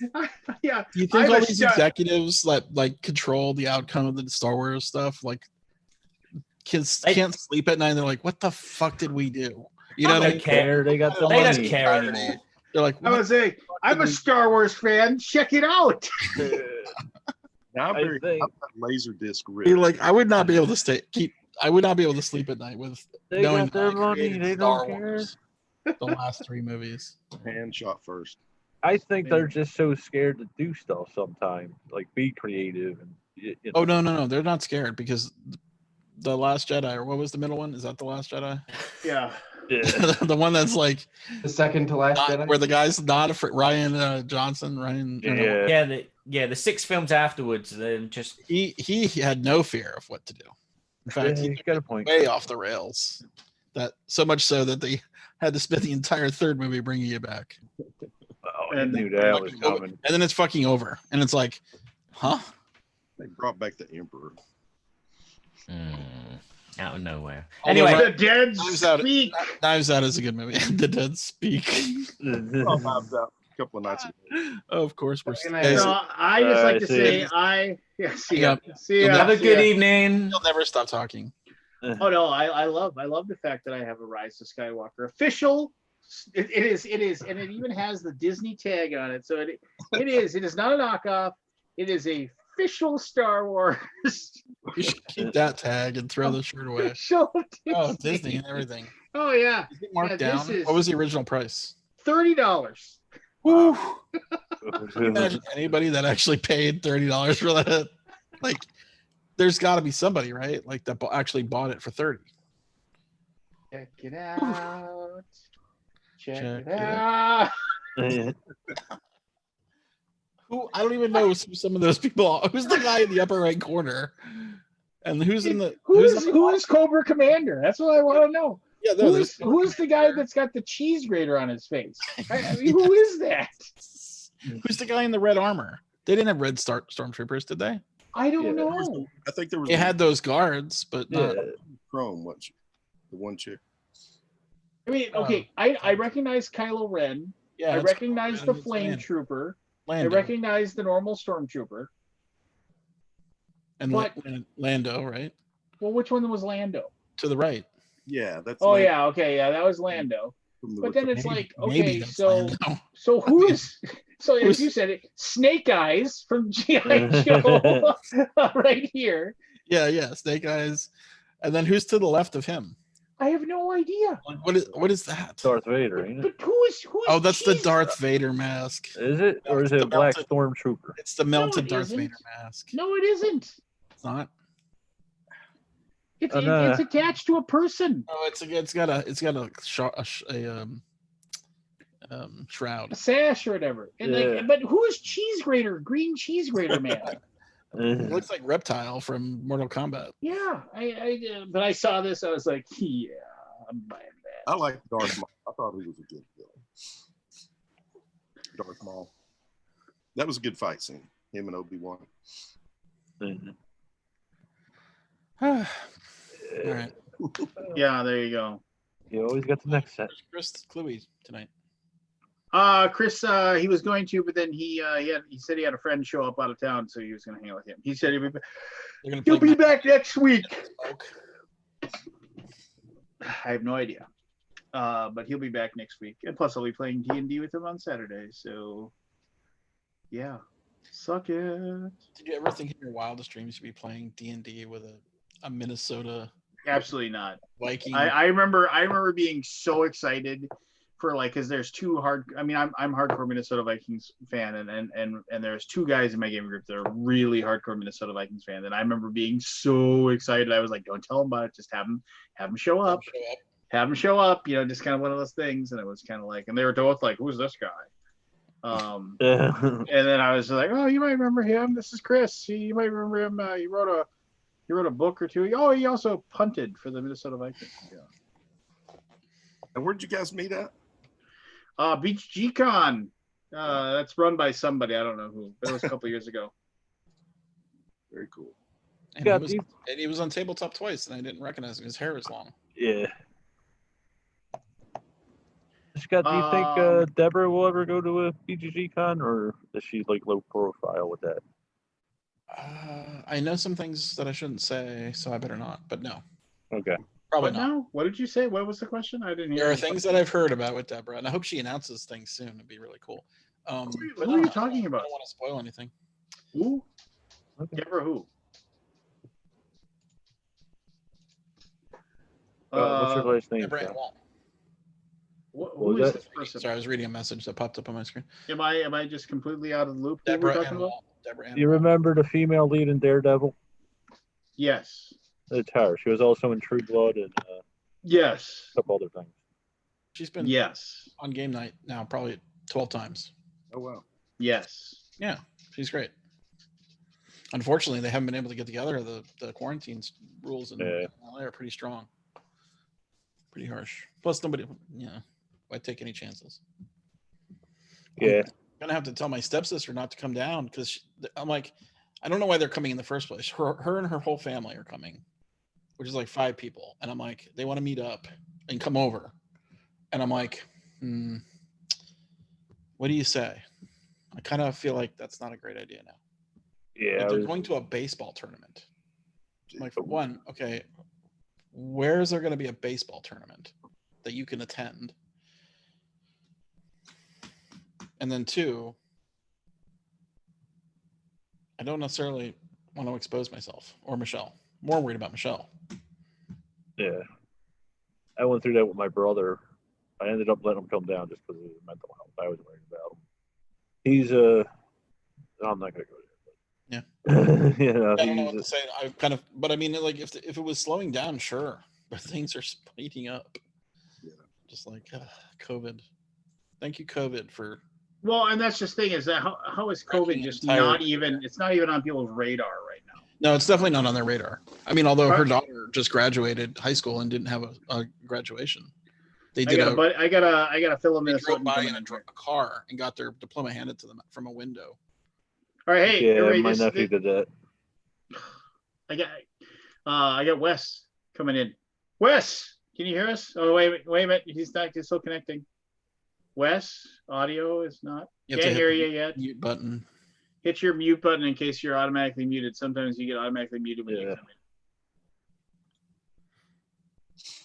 But I'll tell you, Wes Woodbury is a game designer. He's trying to try talking now. I'll see if I think he can hear us. But waiting for him to say something, maybe. No, God, Wes, what's wrong with you? I heard something. I thought I did too. Go over and make sure you have the right microphone selected. If you click on the little by the mute button, there's a little arrow that points up and you can select a microphone. Make sure you have the right microphone selected. I'll keep hoping. Anyway, Wes Woodbury.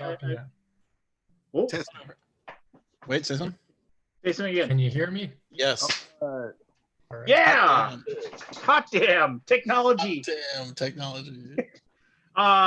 So Wes Woodbury, I did a video for his game called Die in a Dungeon, which is meant to be like it has a multiplayer mode, but it is meant to be a solo game of like of moving your monster who got teleported into a dungeon who needs to escape, and along the way you fight adventuring parties. Think in a weird way, if you go back to like Wizardry 3. Remember Wizardry 3 where you were Weird Nun and you had to escape the dungeon by fighting good guys. Anyway, so it's on Kickstarter right now. It's funded and it's hitting stretch goals. But anyway, Wes won, and Wes is a upper Midwest guy like me, so looks I won. great. I like that art style. Yeah, it is. You It's can hold it super up cool. again. There you go. There you go. Yeah, congrats, Wes. Congratulations. So Yeah, Wes, thanks. that is Scott Alden, the owner of BoardGameGeek.com. You might have heard of that website at some point or another. Once or twice. Yeah, I think I might have my game on there. And that above him is Van Overbay. He is a game designer and publisher himself. He's got several games published to his own credit. And well, Barry, who is a podcaster, just vanished. So I don't know what happened to him, but he'll be back. He always is. So where is hometown? I saw him in a chair with his pillow. Yeah, where is your hometown, Wes? Where are you located? So home for me is I'm in Olds, Alberta, Canada. That's right. You're. It's about an hour from Calgary. People usually know Calgary better. So. And so like you're one of those people that when I say, oh, my winter's cold, and then you say, yeah, I know, I can go, okay, yeah, you do know that winters are cold. I saw a funny it was just a cartoon, and it said, hey Canada, check on your neighbor to the South America, see how they're doing. And they open up the drapes and they just see flames. And he just closed the drapes. He goes, they're fine. Everything's fine. Everything's fine. Little dog burning. Yeah, there you go. Coffee cup. It's a different world, and it's very interesting to see what's happening just on the media. I mean, you guys are going through so much, and we just have a fraction of it here in Canada. So. So tell me, where'd you come up with the idea for the game? For Die in the Dungeon, I came up with it when I enjoyed trying to create solo games with multiplayer options, and I was trying to think of what could be a little bit different than what I've always done, but I wanted to dive into fantasy because it's my favorite genre. So I thought I was researching and just seeing how many games are there where you play the bad guy, and there weren't that many, maybe a handful. I think I can only find 3 or 4 major titles. And so I just tried to look at that and make a spin on it that hadn't quite been done in this way before, that gives you some more versatility and being able to play with multiple characters. So had some fun with that. And then the theme itself just kind of came out of nowhere. I was trying to think of how I could make a fantasy theme stand out in a way that I hadn't seen before. And I really wanted to use polyhedral dice because I love D&D and the RPG. And everybody has a set of those dice that just sit in their cupboard. And I thought, well, what if I could do something around that? And it kind of just evolved from there. Very cool. Now you put that together pretty quick, didn't you? Die in the Dungeon? Yeah, I was working on this while I was wrapping up the Legends of Novus game. Like I was finishing off the Kickstarter for that, and was trying to think of things kind of along the same time frame. So I've worked on this for just about a year now. The good thing about a solo game is you can do a ton of play testing on your own and then get it out for some other feedback, but a little bit different than when you're playing a 4 or 5 player game. You need a lot of external play testing, and you still do with a solo game, but just not to the same extent. So what's the win percentage solo on it, you think? Well, it kind of has a scaling option to it. So I built simple dungeons that used lower level tiles. I built harder dungeons. So it's really up to the player how hard do they want it to be. If you play the harder dungeons, you're probably only going to win about 25% of the time. But if you play the first 3 dungeons, you'll probably win 80 or 90% of the time. And Lance has some experience with that. Yep. I was gonna jump in and say, if you play it, if you play it straight up, it's one of those things where it's both because your health and your time are your 2 things that you have to they're the ones that if you run out of either, you're going to lose. And so it's one of those things where you end up more for me when I was playing it. It was like, okay, if I go here, here, here, and here, that's going to eat up that much time. Do I have enough time then to turn around and like, you know, because I need to get to that spot, then I need to get this spot. But you can't plan for the fact that like halfway there, yeah, you've planned out that that'll work for me, but then you will run into an encounter where like the specialty in the encounter where it's going to be something like before the encounter even begins, you know, lose 2 time off your track, you know, and it's just because of, you know, whatever, like you were paralyzed at the beginning of the combat or something like that. It's just one of those things. And so then you got to change your strategy and your tactic on the fly. Do I have enough time to actually get that one thing done? As Wes said, you can definitely make it more difficult or easy for yourself depending upon the level of the tiles that you're going to be dealing with and the battles that you're dealing with. I thought that the AI for the combat was fantastic because like you're always able to get rid of, like if you take a magic hit, like something like, because you have 3 stats, you have basically a strength stat, or a might, an agility stat, and a magic stat. And so like obviously like wizards will attack your magic, you know, the rogues attack your agility, and the warriors attack your might. So a warrior might like strike your might and defeat it, but you have the option to take damage to your might instead of your health, because and that might seem better because of the fact that if you lose your health, you lose all the way.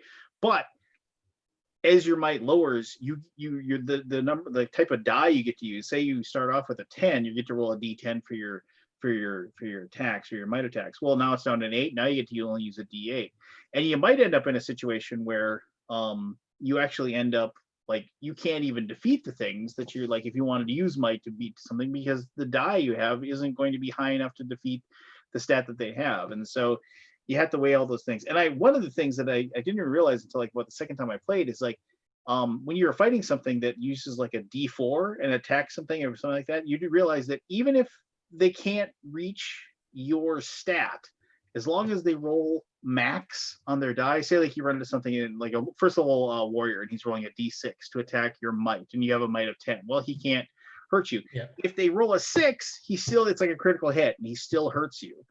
And it's just like you realize, oh, so like these tough warriors or wizards or whatever, they're rolling d12s for their attacks. Yeah, they actually can roll higher.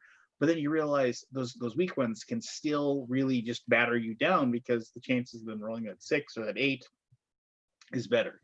And I don't know. It was very frustrating. It was tough to win. And my kids and I liked making dungeons for me and seeing if I could defeat it. Then I make a dungeon. I'd see if they could defeat it and stuff. And it lasts the perfect amount of time. It isn't like you're sitting down to like play 20 missions on B-17 Flying Fortress and spending the next 4 hours sitting at the table. It's like, it's bam, you set it up, you go, and yeah, it's really fun. I hearken back to, like, as you say, playing the bad guy, you know, and those games, and like I thought of old computer games where you played the bad guy, and I liked it a lot. So anyway, I look forward to playing it. Yeah, no, thanks so much for saying that. Yeah, I'm a big fan of the old Dungeon Quest, and it kind of gives me that flavor when I look at it. Or what was the game where you were the bad guy and you created your dungeon? What was that one? Dungeon Keeper. Dungeon Keeper. Yeah, there you go. Guys, I gotta run. Oh, are you okay? I have an issue. No, it's Board Game Geek stuff. Oh, okay. Well, I'll talk to you guys later. It was fun talking. Yeah, take care, buddy. Take it easy, guys. Bye. Nice to meet you. I'm back to the game. Thank you. Thank you, Aldi. Scott Alden backs everything. I'm No, talking about a retirement. I've taken a heavy hiatus. Well, I mean, and what a perfect time too. Who knows how long this is going to last? You need more games to play solo because you don't have your gaming groups, right? I've really been looking at solo games, honestly. Yeah, true. If a game doesn't do solo, I'm not backing it. Well, that's good. All right, that seems go to put come out. more and Anyway, more I gotta go. popular. I gotta go put One out of the more fire. common Bye. questions. Have a good one. Go put out your fire. So I'm curious, like, what was your first game like for both you, Wes and Vance? Like, was it a card game or like? Are you talking? Was that? Oh yeah, yeah. Barry's our resident interviewee. He used to do this when he did his podcast. So when he's asking you, he wouldn't ask us any questions. He doesn't care. Well, I asked for Ann and Wes. Like, what was your first game? I was a chess player. I learned to play chess from my older brothers. I can't even remember when I, first started learning the actual moves and just playing with them around 3 or 4. And by 5th and 6th grade, I was like a very competitive. I won like the state chess championship back to back in grade school. Really? And so it really shaped, my view of tactics and strategy, and that a game doesn't have to be super complex to be very good or have very elaborate components. And so that was my first game. Yeah, and my early games were all the basics. I mean, the one I did enjoy the most, so with my brother and sometimes friends, was the game of Risk, and again, heavily dice based, just expanding, conquering, strategizing, and backstabbing. It was just a fun 3 or 4 hour foray. And then my second favorite game from my youth was Othello, and very similar to checkers or chess, just has a very defined strategy that you just get to play with your mind and mess with your opponent a little bit. Very cool. Okay. What I meant was the first game you designed. Okay. I'm sorry. The first game I designed was called. Okay. No, you go ahead. The first game I designed was called Duel of the Dragons, and you'll see that on Kickstarter if you look back at my history. But it's just a 50-card game where you each play a dragon, and you play with a shared deck of cards that you kind of layer under your dragon to build them up and have some fun attacks with. So it's a very simple but entertaining strategy game for 2 players. Very cool. Now, the first game I designed was Moonshot the Game, and I started designing it in 1996. A friend, was living in Colorado, and a friend of mine came out and turned me on to Magic the Gathering, and I thought that was just such a cool game, and I decided to take similar mechanics and wrap them into historical based games. So I took the space program Mercury, Gemini, and Apollo and created Moonshot the Game, and I actually self-published 5,000 copies of it in 1998 and sold out by 2000. I have an ad agency background, so I was able to get it into National Geographic, the Smithsonian, all the space centers, plus all the game channels too. I had it in ChessX and Alliance and most of the game stores. And it won Game of the Year in Games Magazine in 2000. So that was my first game. Now the new version I licensed to Worthington Publishing, and they just had it on Kickstarter a couple of years ago. So it's doing good. What about you, Lance? You had a game design, right? I've got me and Philip DeBerry have got 3 games we're designing right now, just all fun. And we're horrible at it. Well, no, I should say Philip is amazing. I am dragging him down. I'm throwing anchors at his drowning body. I am horrible. So so don't ask me. Those who can do, those who can't teach, those who can't teach anyway. So no, I mean I'm great at the idea and writing the story and providing the plot, but as far as the grunt work of actually making something work, no. Yeah, I have an idea I've been thinking about for a couple of years. I read this book 1491 about America before Columbus, and at some point it occurred to me it was the Spanish going there is going back into the Stone Age. You have these people were still defending themselves with stone arrows and spears and all that. And then I was thinking, how the disease wiped them out. And at one point it was what if I did a 4X game set back in the Stone Age, but there's also an outside element interfering with the 4X players, mammoths or something like that.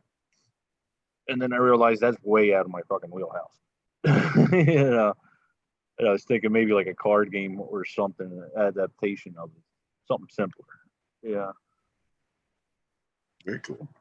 So it always amazes me, like any designer, how they go from idea to doing the work. Yeah. Well, I've tried to take historical as my niche, so the current game is Sea Rovers, and of course it's been in the works for years and was licensed at one point back in the 2000s until things happened. But that's the one I'm bringing to Kickstarter here, hopefully in about 6 weeks now. But it's Columbus. He's mentioned in there. It's set. It's the whole true history of the Buccaneer era and the pirate era wrapped into a game. So you have all those actual characters. You got Henry Morgan, Blackbeard. Those people weren't real.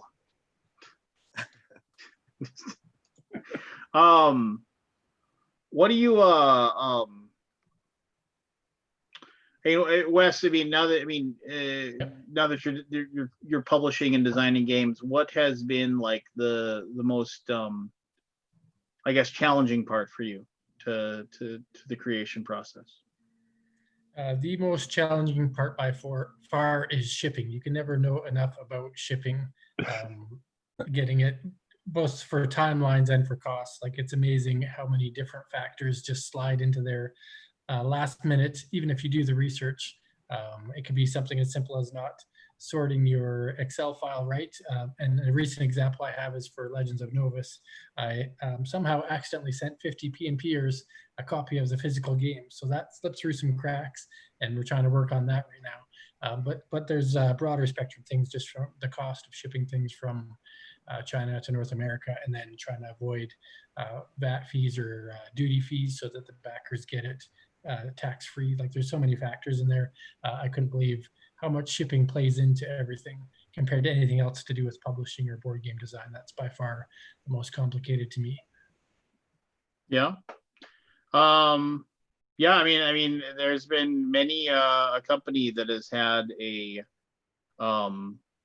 they've had like things like go completely wrong. Obviously, like I can remember famously, like I remember a company I used to work for, TMG.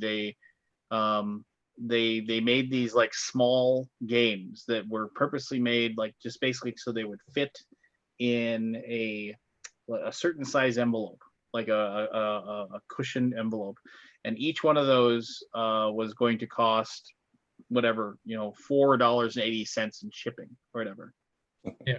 And so that was the cost, and everybody knew that was what the cost was going to be. And what happened was, so they took those, and they, in between the time that those games got created and between they got actually like in their hands, like the cost and shipping had increased by about like $1 or $1.50 per thing.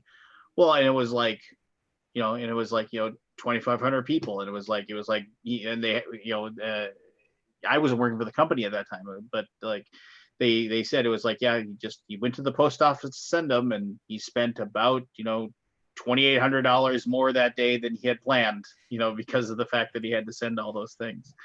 So those things can be difficult to figure out. You have to almost work out some sort of prognostication or something to guess what's going to happen. I have to build a buffer. They always warn you to build a buffer, but sometimes that buffer is not big enough.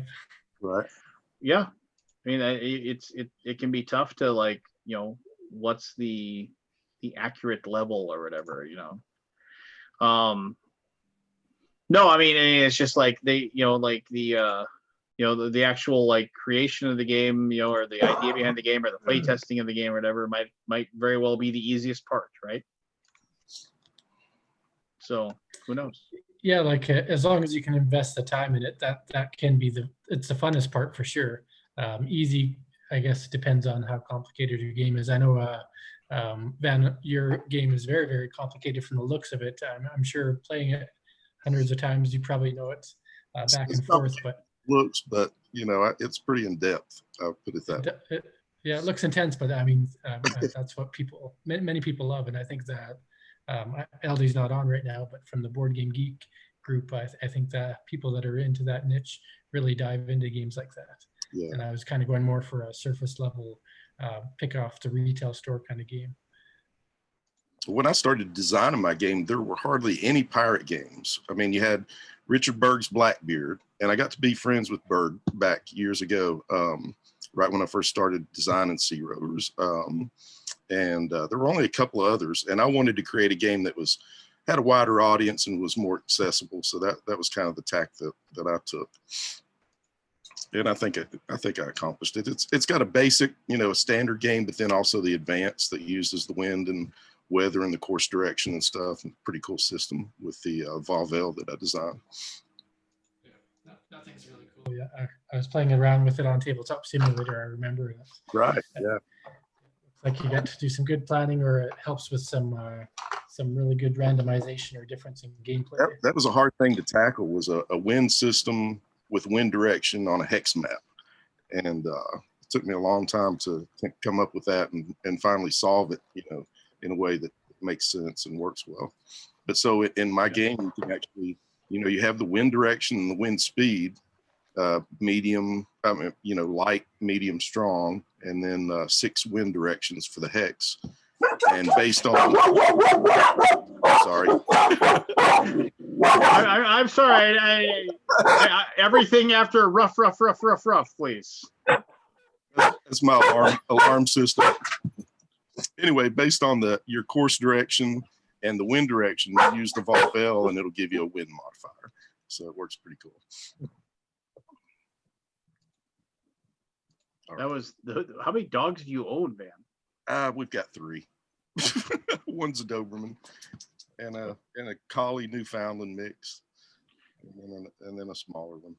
Norm Macdonald had a great bit about the Doberman pinscher. He was like, it used to be like the Doberman was like the toughest dog in the world. Everybody's saying now it's like nobody seems to care. Man, he's not at all. He didn't even bark. That was the other 2. Yeah. Used to be the Doberman was the scourge, Yeah. But no, not scary anymore for whatever reason. So Wes, you got 2 weeks left on the campaign, and how many stretch goals have you unlocked now for it? Do you know offhand? Yep, we've got 2 unlocked so far. One was the fun bard character, and you never got a chance to see the bard, Lance, but it does look pretty cool. And then the second one that's unlocked now was the heat transfer dice. And so when you get the random hero, instead of rolling just a d6 and applying a number, it'll have the face of the hero that you have to fight for that particular random tile. And there's a couple more unlocked. Actually, if anybody watched Colin from One Stop Co-op Shop, I sent him a special print and play version of a character that's not in the game right now, called Tombstone's The Undyed Knight. And so if you check out his game, you'll get to see that. If we get the game to 50,000 USD, that's when that guy gets unlocked. And I think it'll be nice to add that 5th character for replayability and for versatility in the box there. Absolutely. So you got any other games in the back of your mind that you're still working on? Every creator has always got more coming, right?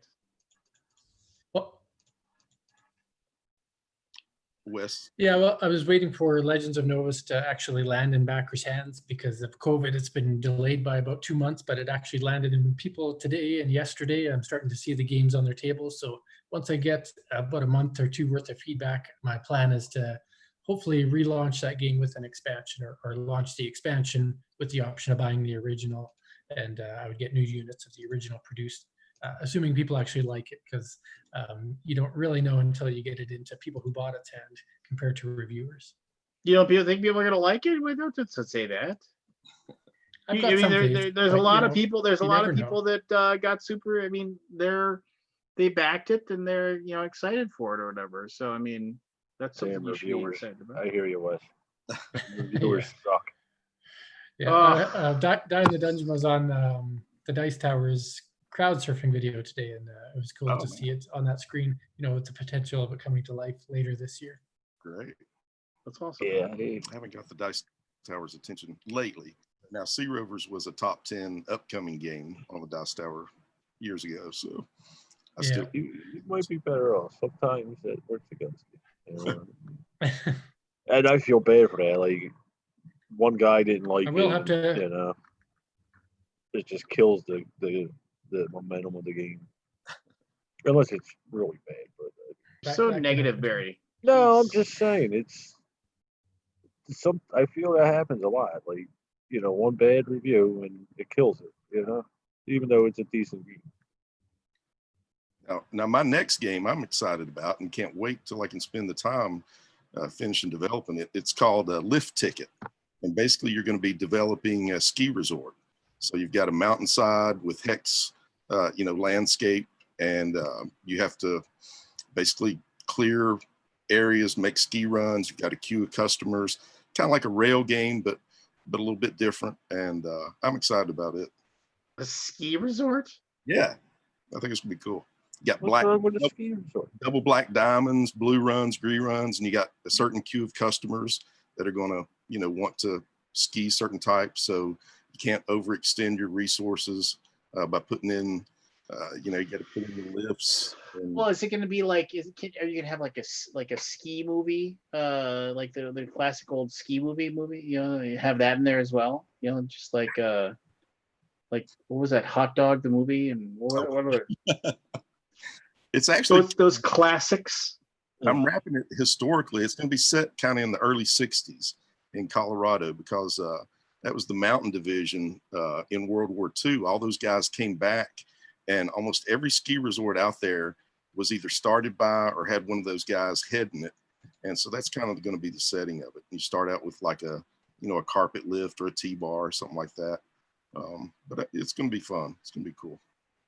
Well, I can honestly tell you that I've never heard of a game about running a ski resort or, What's wrong with that?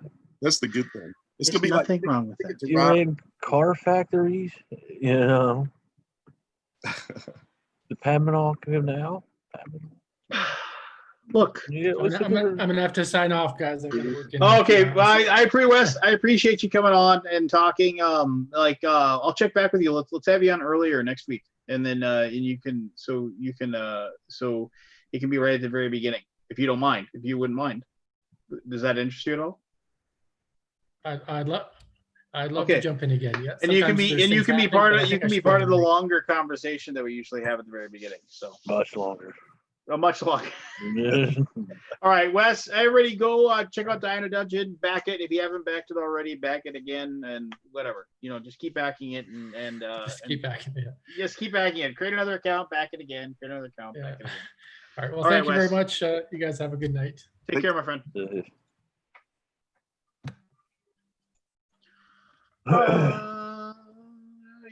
He's still on. He's still there. Don't talk about him. Don't say anything about him. Don't say anything about him. You might hear us. Man, it's fun designing games though. Yeah, I'm sure. I still can't really play games. I'm still working on my mind. But at some point I do want to get back to that idea. I played a lot of card games growing up. We played Rook a lot, and I played poker for years. I like a card element in a lot of my games. Like I said, I played I'm playing Racco with my son, of all things. So I mean, it's just like that's been fun. Yeah. I'm trying to think. I played like Risk and Mousetrap. I'm not sure what you Now, I like Risk, and Sea Rovers has some Risk-esque elements in it. My combat system sort of derived from Risk, but taken to another level. One of my favorite memories. My brother was a sergeant in the Army, and I beat him, and he got so pissed off. He's like, "I went through all this tactical training. You're a fucking teenager, beat." I've gotten in more fights around a Risk game than probably any other game that I've Well, I don't think. I mean, that's really an accurate representation either. I mean, Risk like tactics. I mean, it seems silly that your brother would be upset about that, in my opinion. But there's a lot of beers out there. The games would last for fucking days, though. I mean, we'd play for like 6-8 hours and take a break, we go overnight or something, come back. It was, yeah. Yeah. Like I said, beer. Well, you should mix beer and games. I don't think. Why not? It's the safest thing I don't know, to do. man. I mean, it's at a a table. Well, I mean, poker is one thing, where it's just like the rules are relatively, simple. But I mean, I don't know. You're a fucking rule lawyer. I just think like a more complex games, obviously, it doesn't bode well to be mixing the. Yeah, if you're playing a heavy Euro, no, but if you're playing a bar trash. I mean, you want to keep your faculties amongst you, if you will. Were you a Magic player, Lance? Did you play Magic? Nope, never got into it. I remember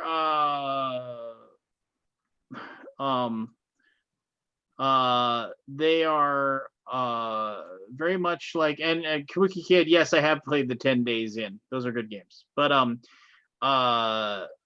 so I never really got into the Magic because the one guy that I knew who got a hold of a few packs of them, he brought them up and he showed them to me, and I was like, well, this game's pretty cool. And then I was like, wow, I'd really like to be able to play this. And then like when I wanted to buy it, basically there was nothing available anywhere. It was just non-existent because everybody wanted all the games of it and they couldn't get a hold of them. So it was like one of those things where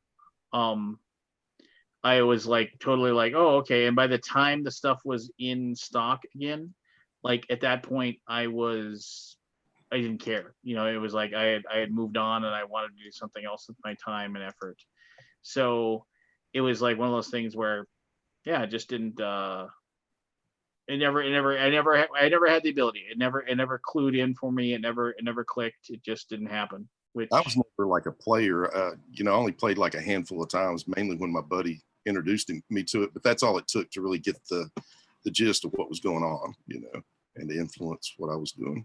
But I mean, I remember. I mean, the game. It definitely was cool. It was just that like we didn't have enough cards to really make it worth our while. And then like I said, it was like by the time I like wanted to really play it, it was like, oh well, just the option really wasn't there anymore, kind of thing. Yeah. I mean, in the late 90s, man, at the that's all it was. I mean, there was so many CCGs and stuff at the conventions. Like I did Origins in 98 and 99 and came home with Star Wars, a World War II CCG, the Star Trek one, the original series. That one was pretty cool, and I just collected them to. But they were all pretty much the same thing back then. I mean, It was like there was nothing really special about them. They were all like the same crap. I mean, exactly. That's why I took it and tried to take it to a different level. But I did get to meet Richard Garfield at Origins. He thought Moonshot was pretty cool. Well, that's what he said. Who's this guy again? He's already made Moonshot. Yeah, get him out of here. Yeah. All right. Well, it's getting late. I suppose we can shut her down. Our Jackbox person. Anyway, I didn't want to have Kabuki cheat to win again. Anyway, so we'll just yeah, like I'm about to bounce over to BGG and see what's going on. I doubt it'll be public. Yeah. Usually when Aldi goes, it's something on the computer side. Cool. Well, man, it's been fun. I'm gonna have to run too. Yeah. Just we'll sign off. Everybody go back, die in the dungeon. Stay tuned. Do you have a place where people can go sign up and and they can stay abreast of the new stuff that's coming or whatever? The Sea Rovers? Yeah. Yeah, there's there's a Kickstarter preview page for Sea Rovers. I don't know how to put the link, but yeah, it's doing good. We've got like over 860 followers now, so I need to keep that going up. Yeah, keep doing that. And then yeah, everybody, thanks for listening to us have our moments of tirade and anger and what have you. But get some sleep, get some rest, and yeah. Oh, excuse me, myself included. But good night, everybody.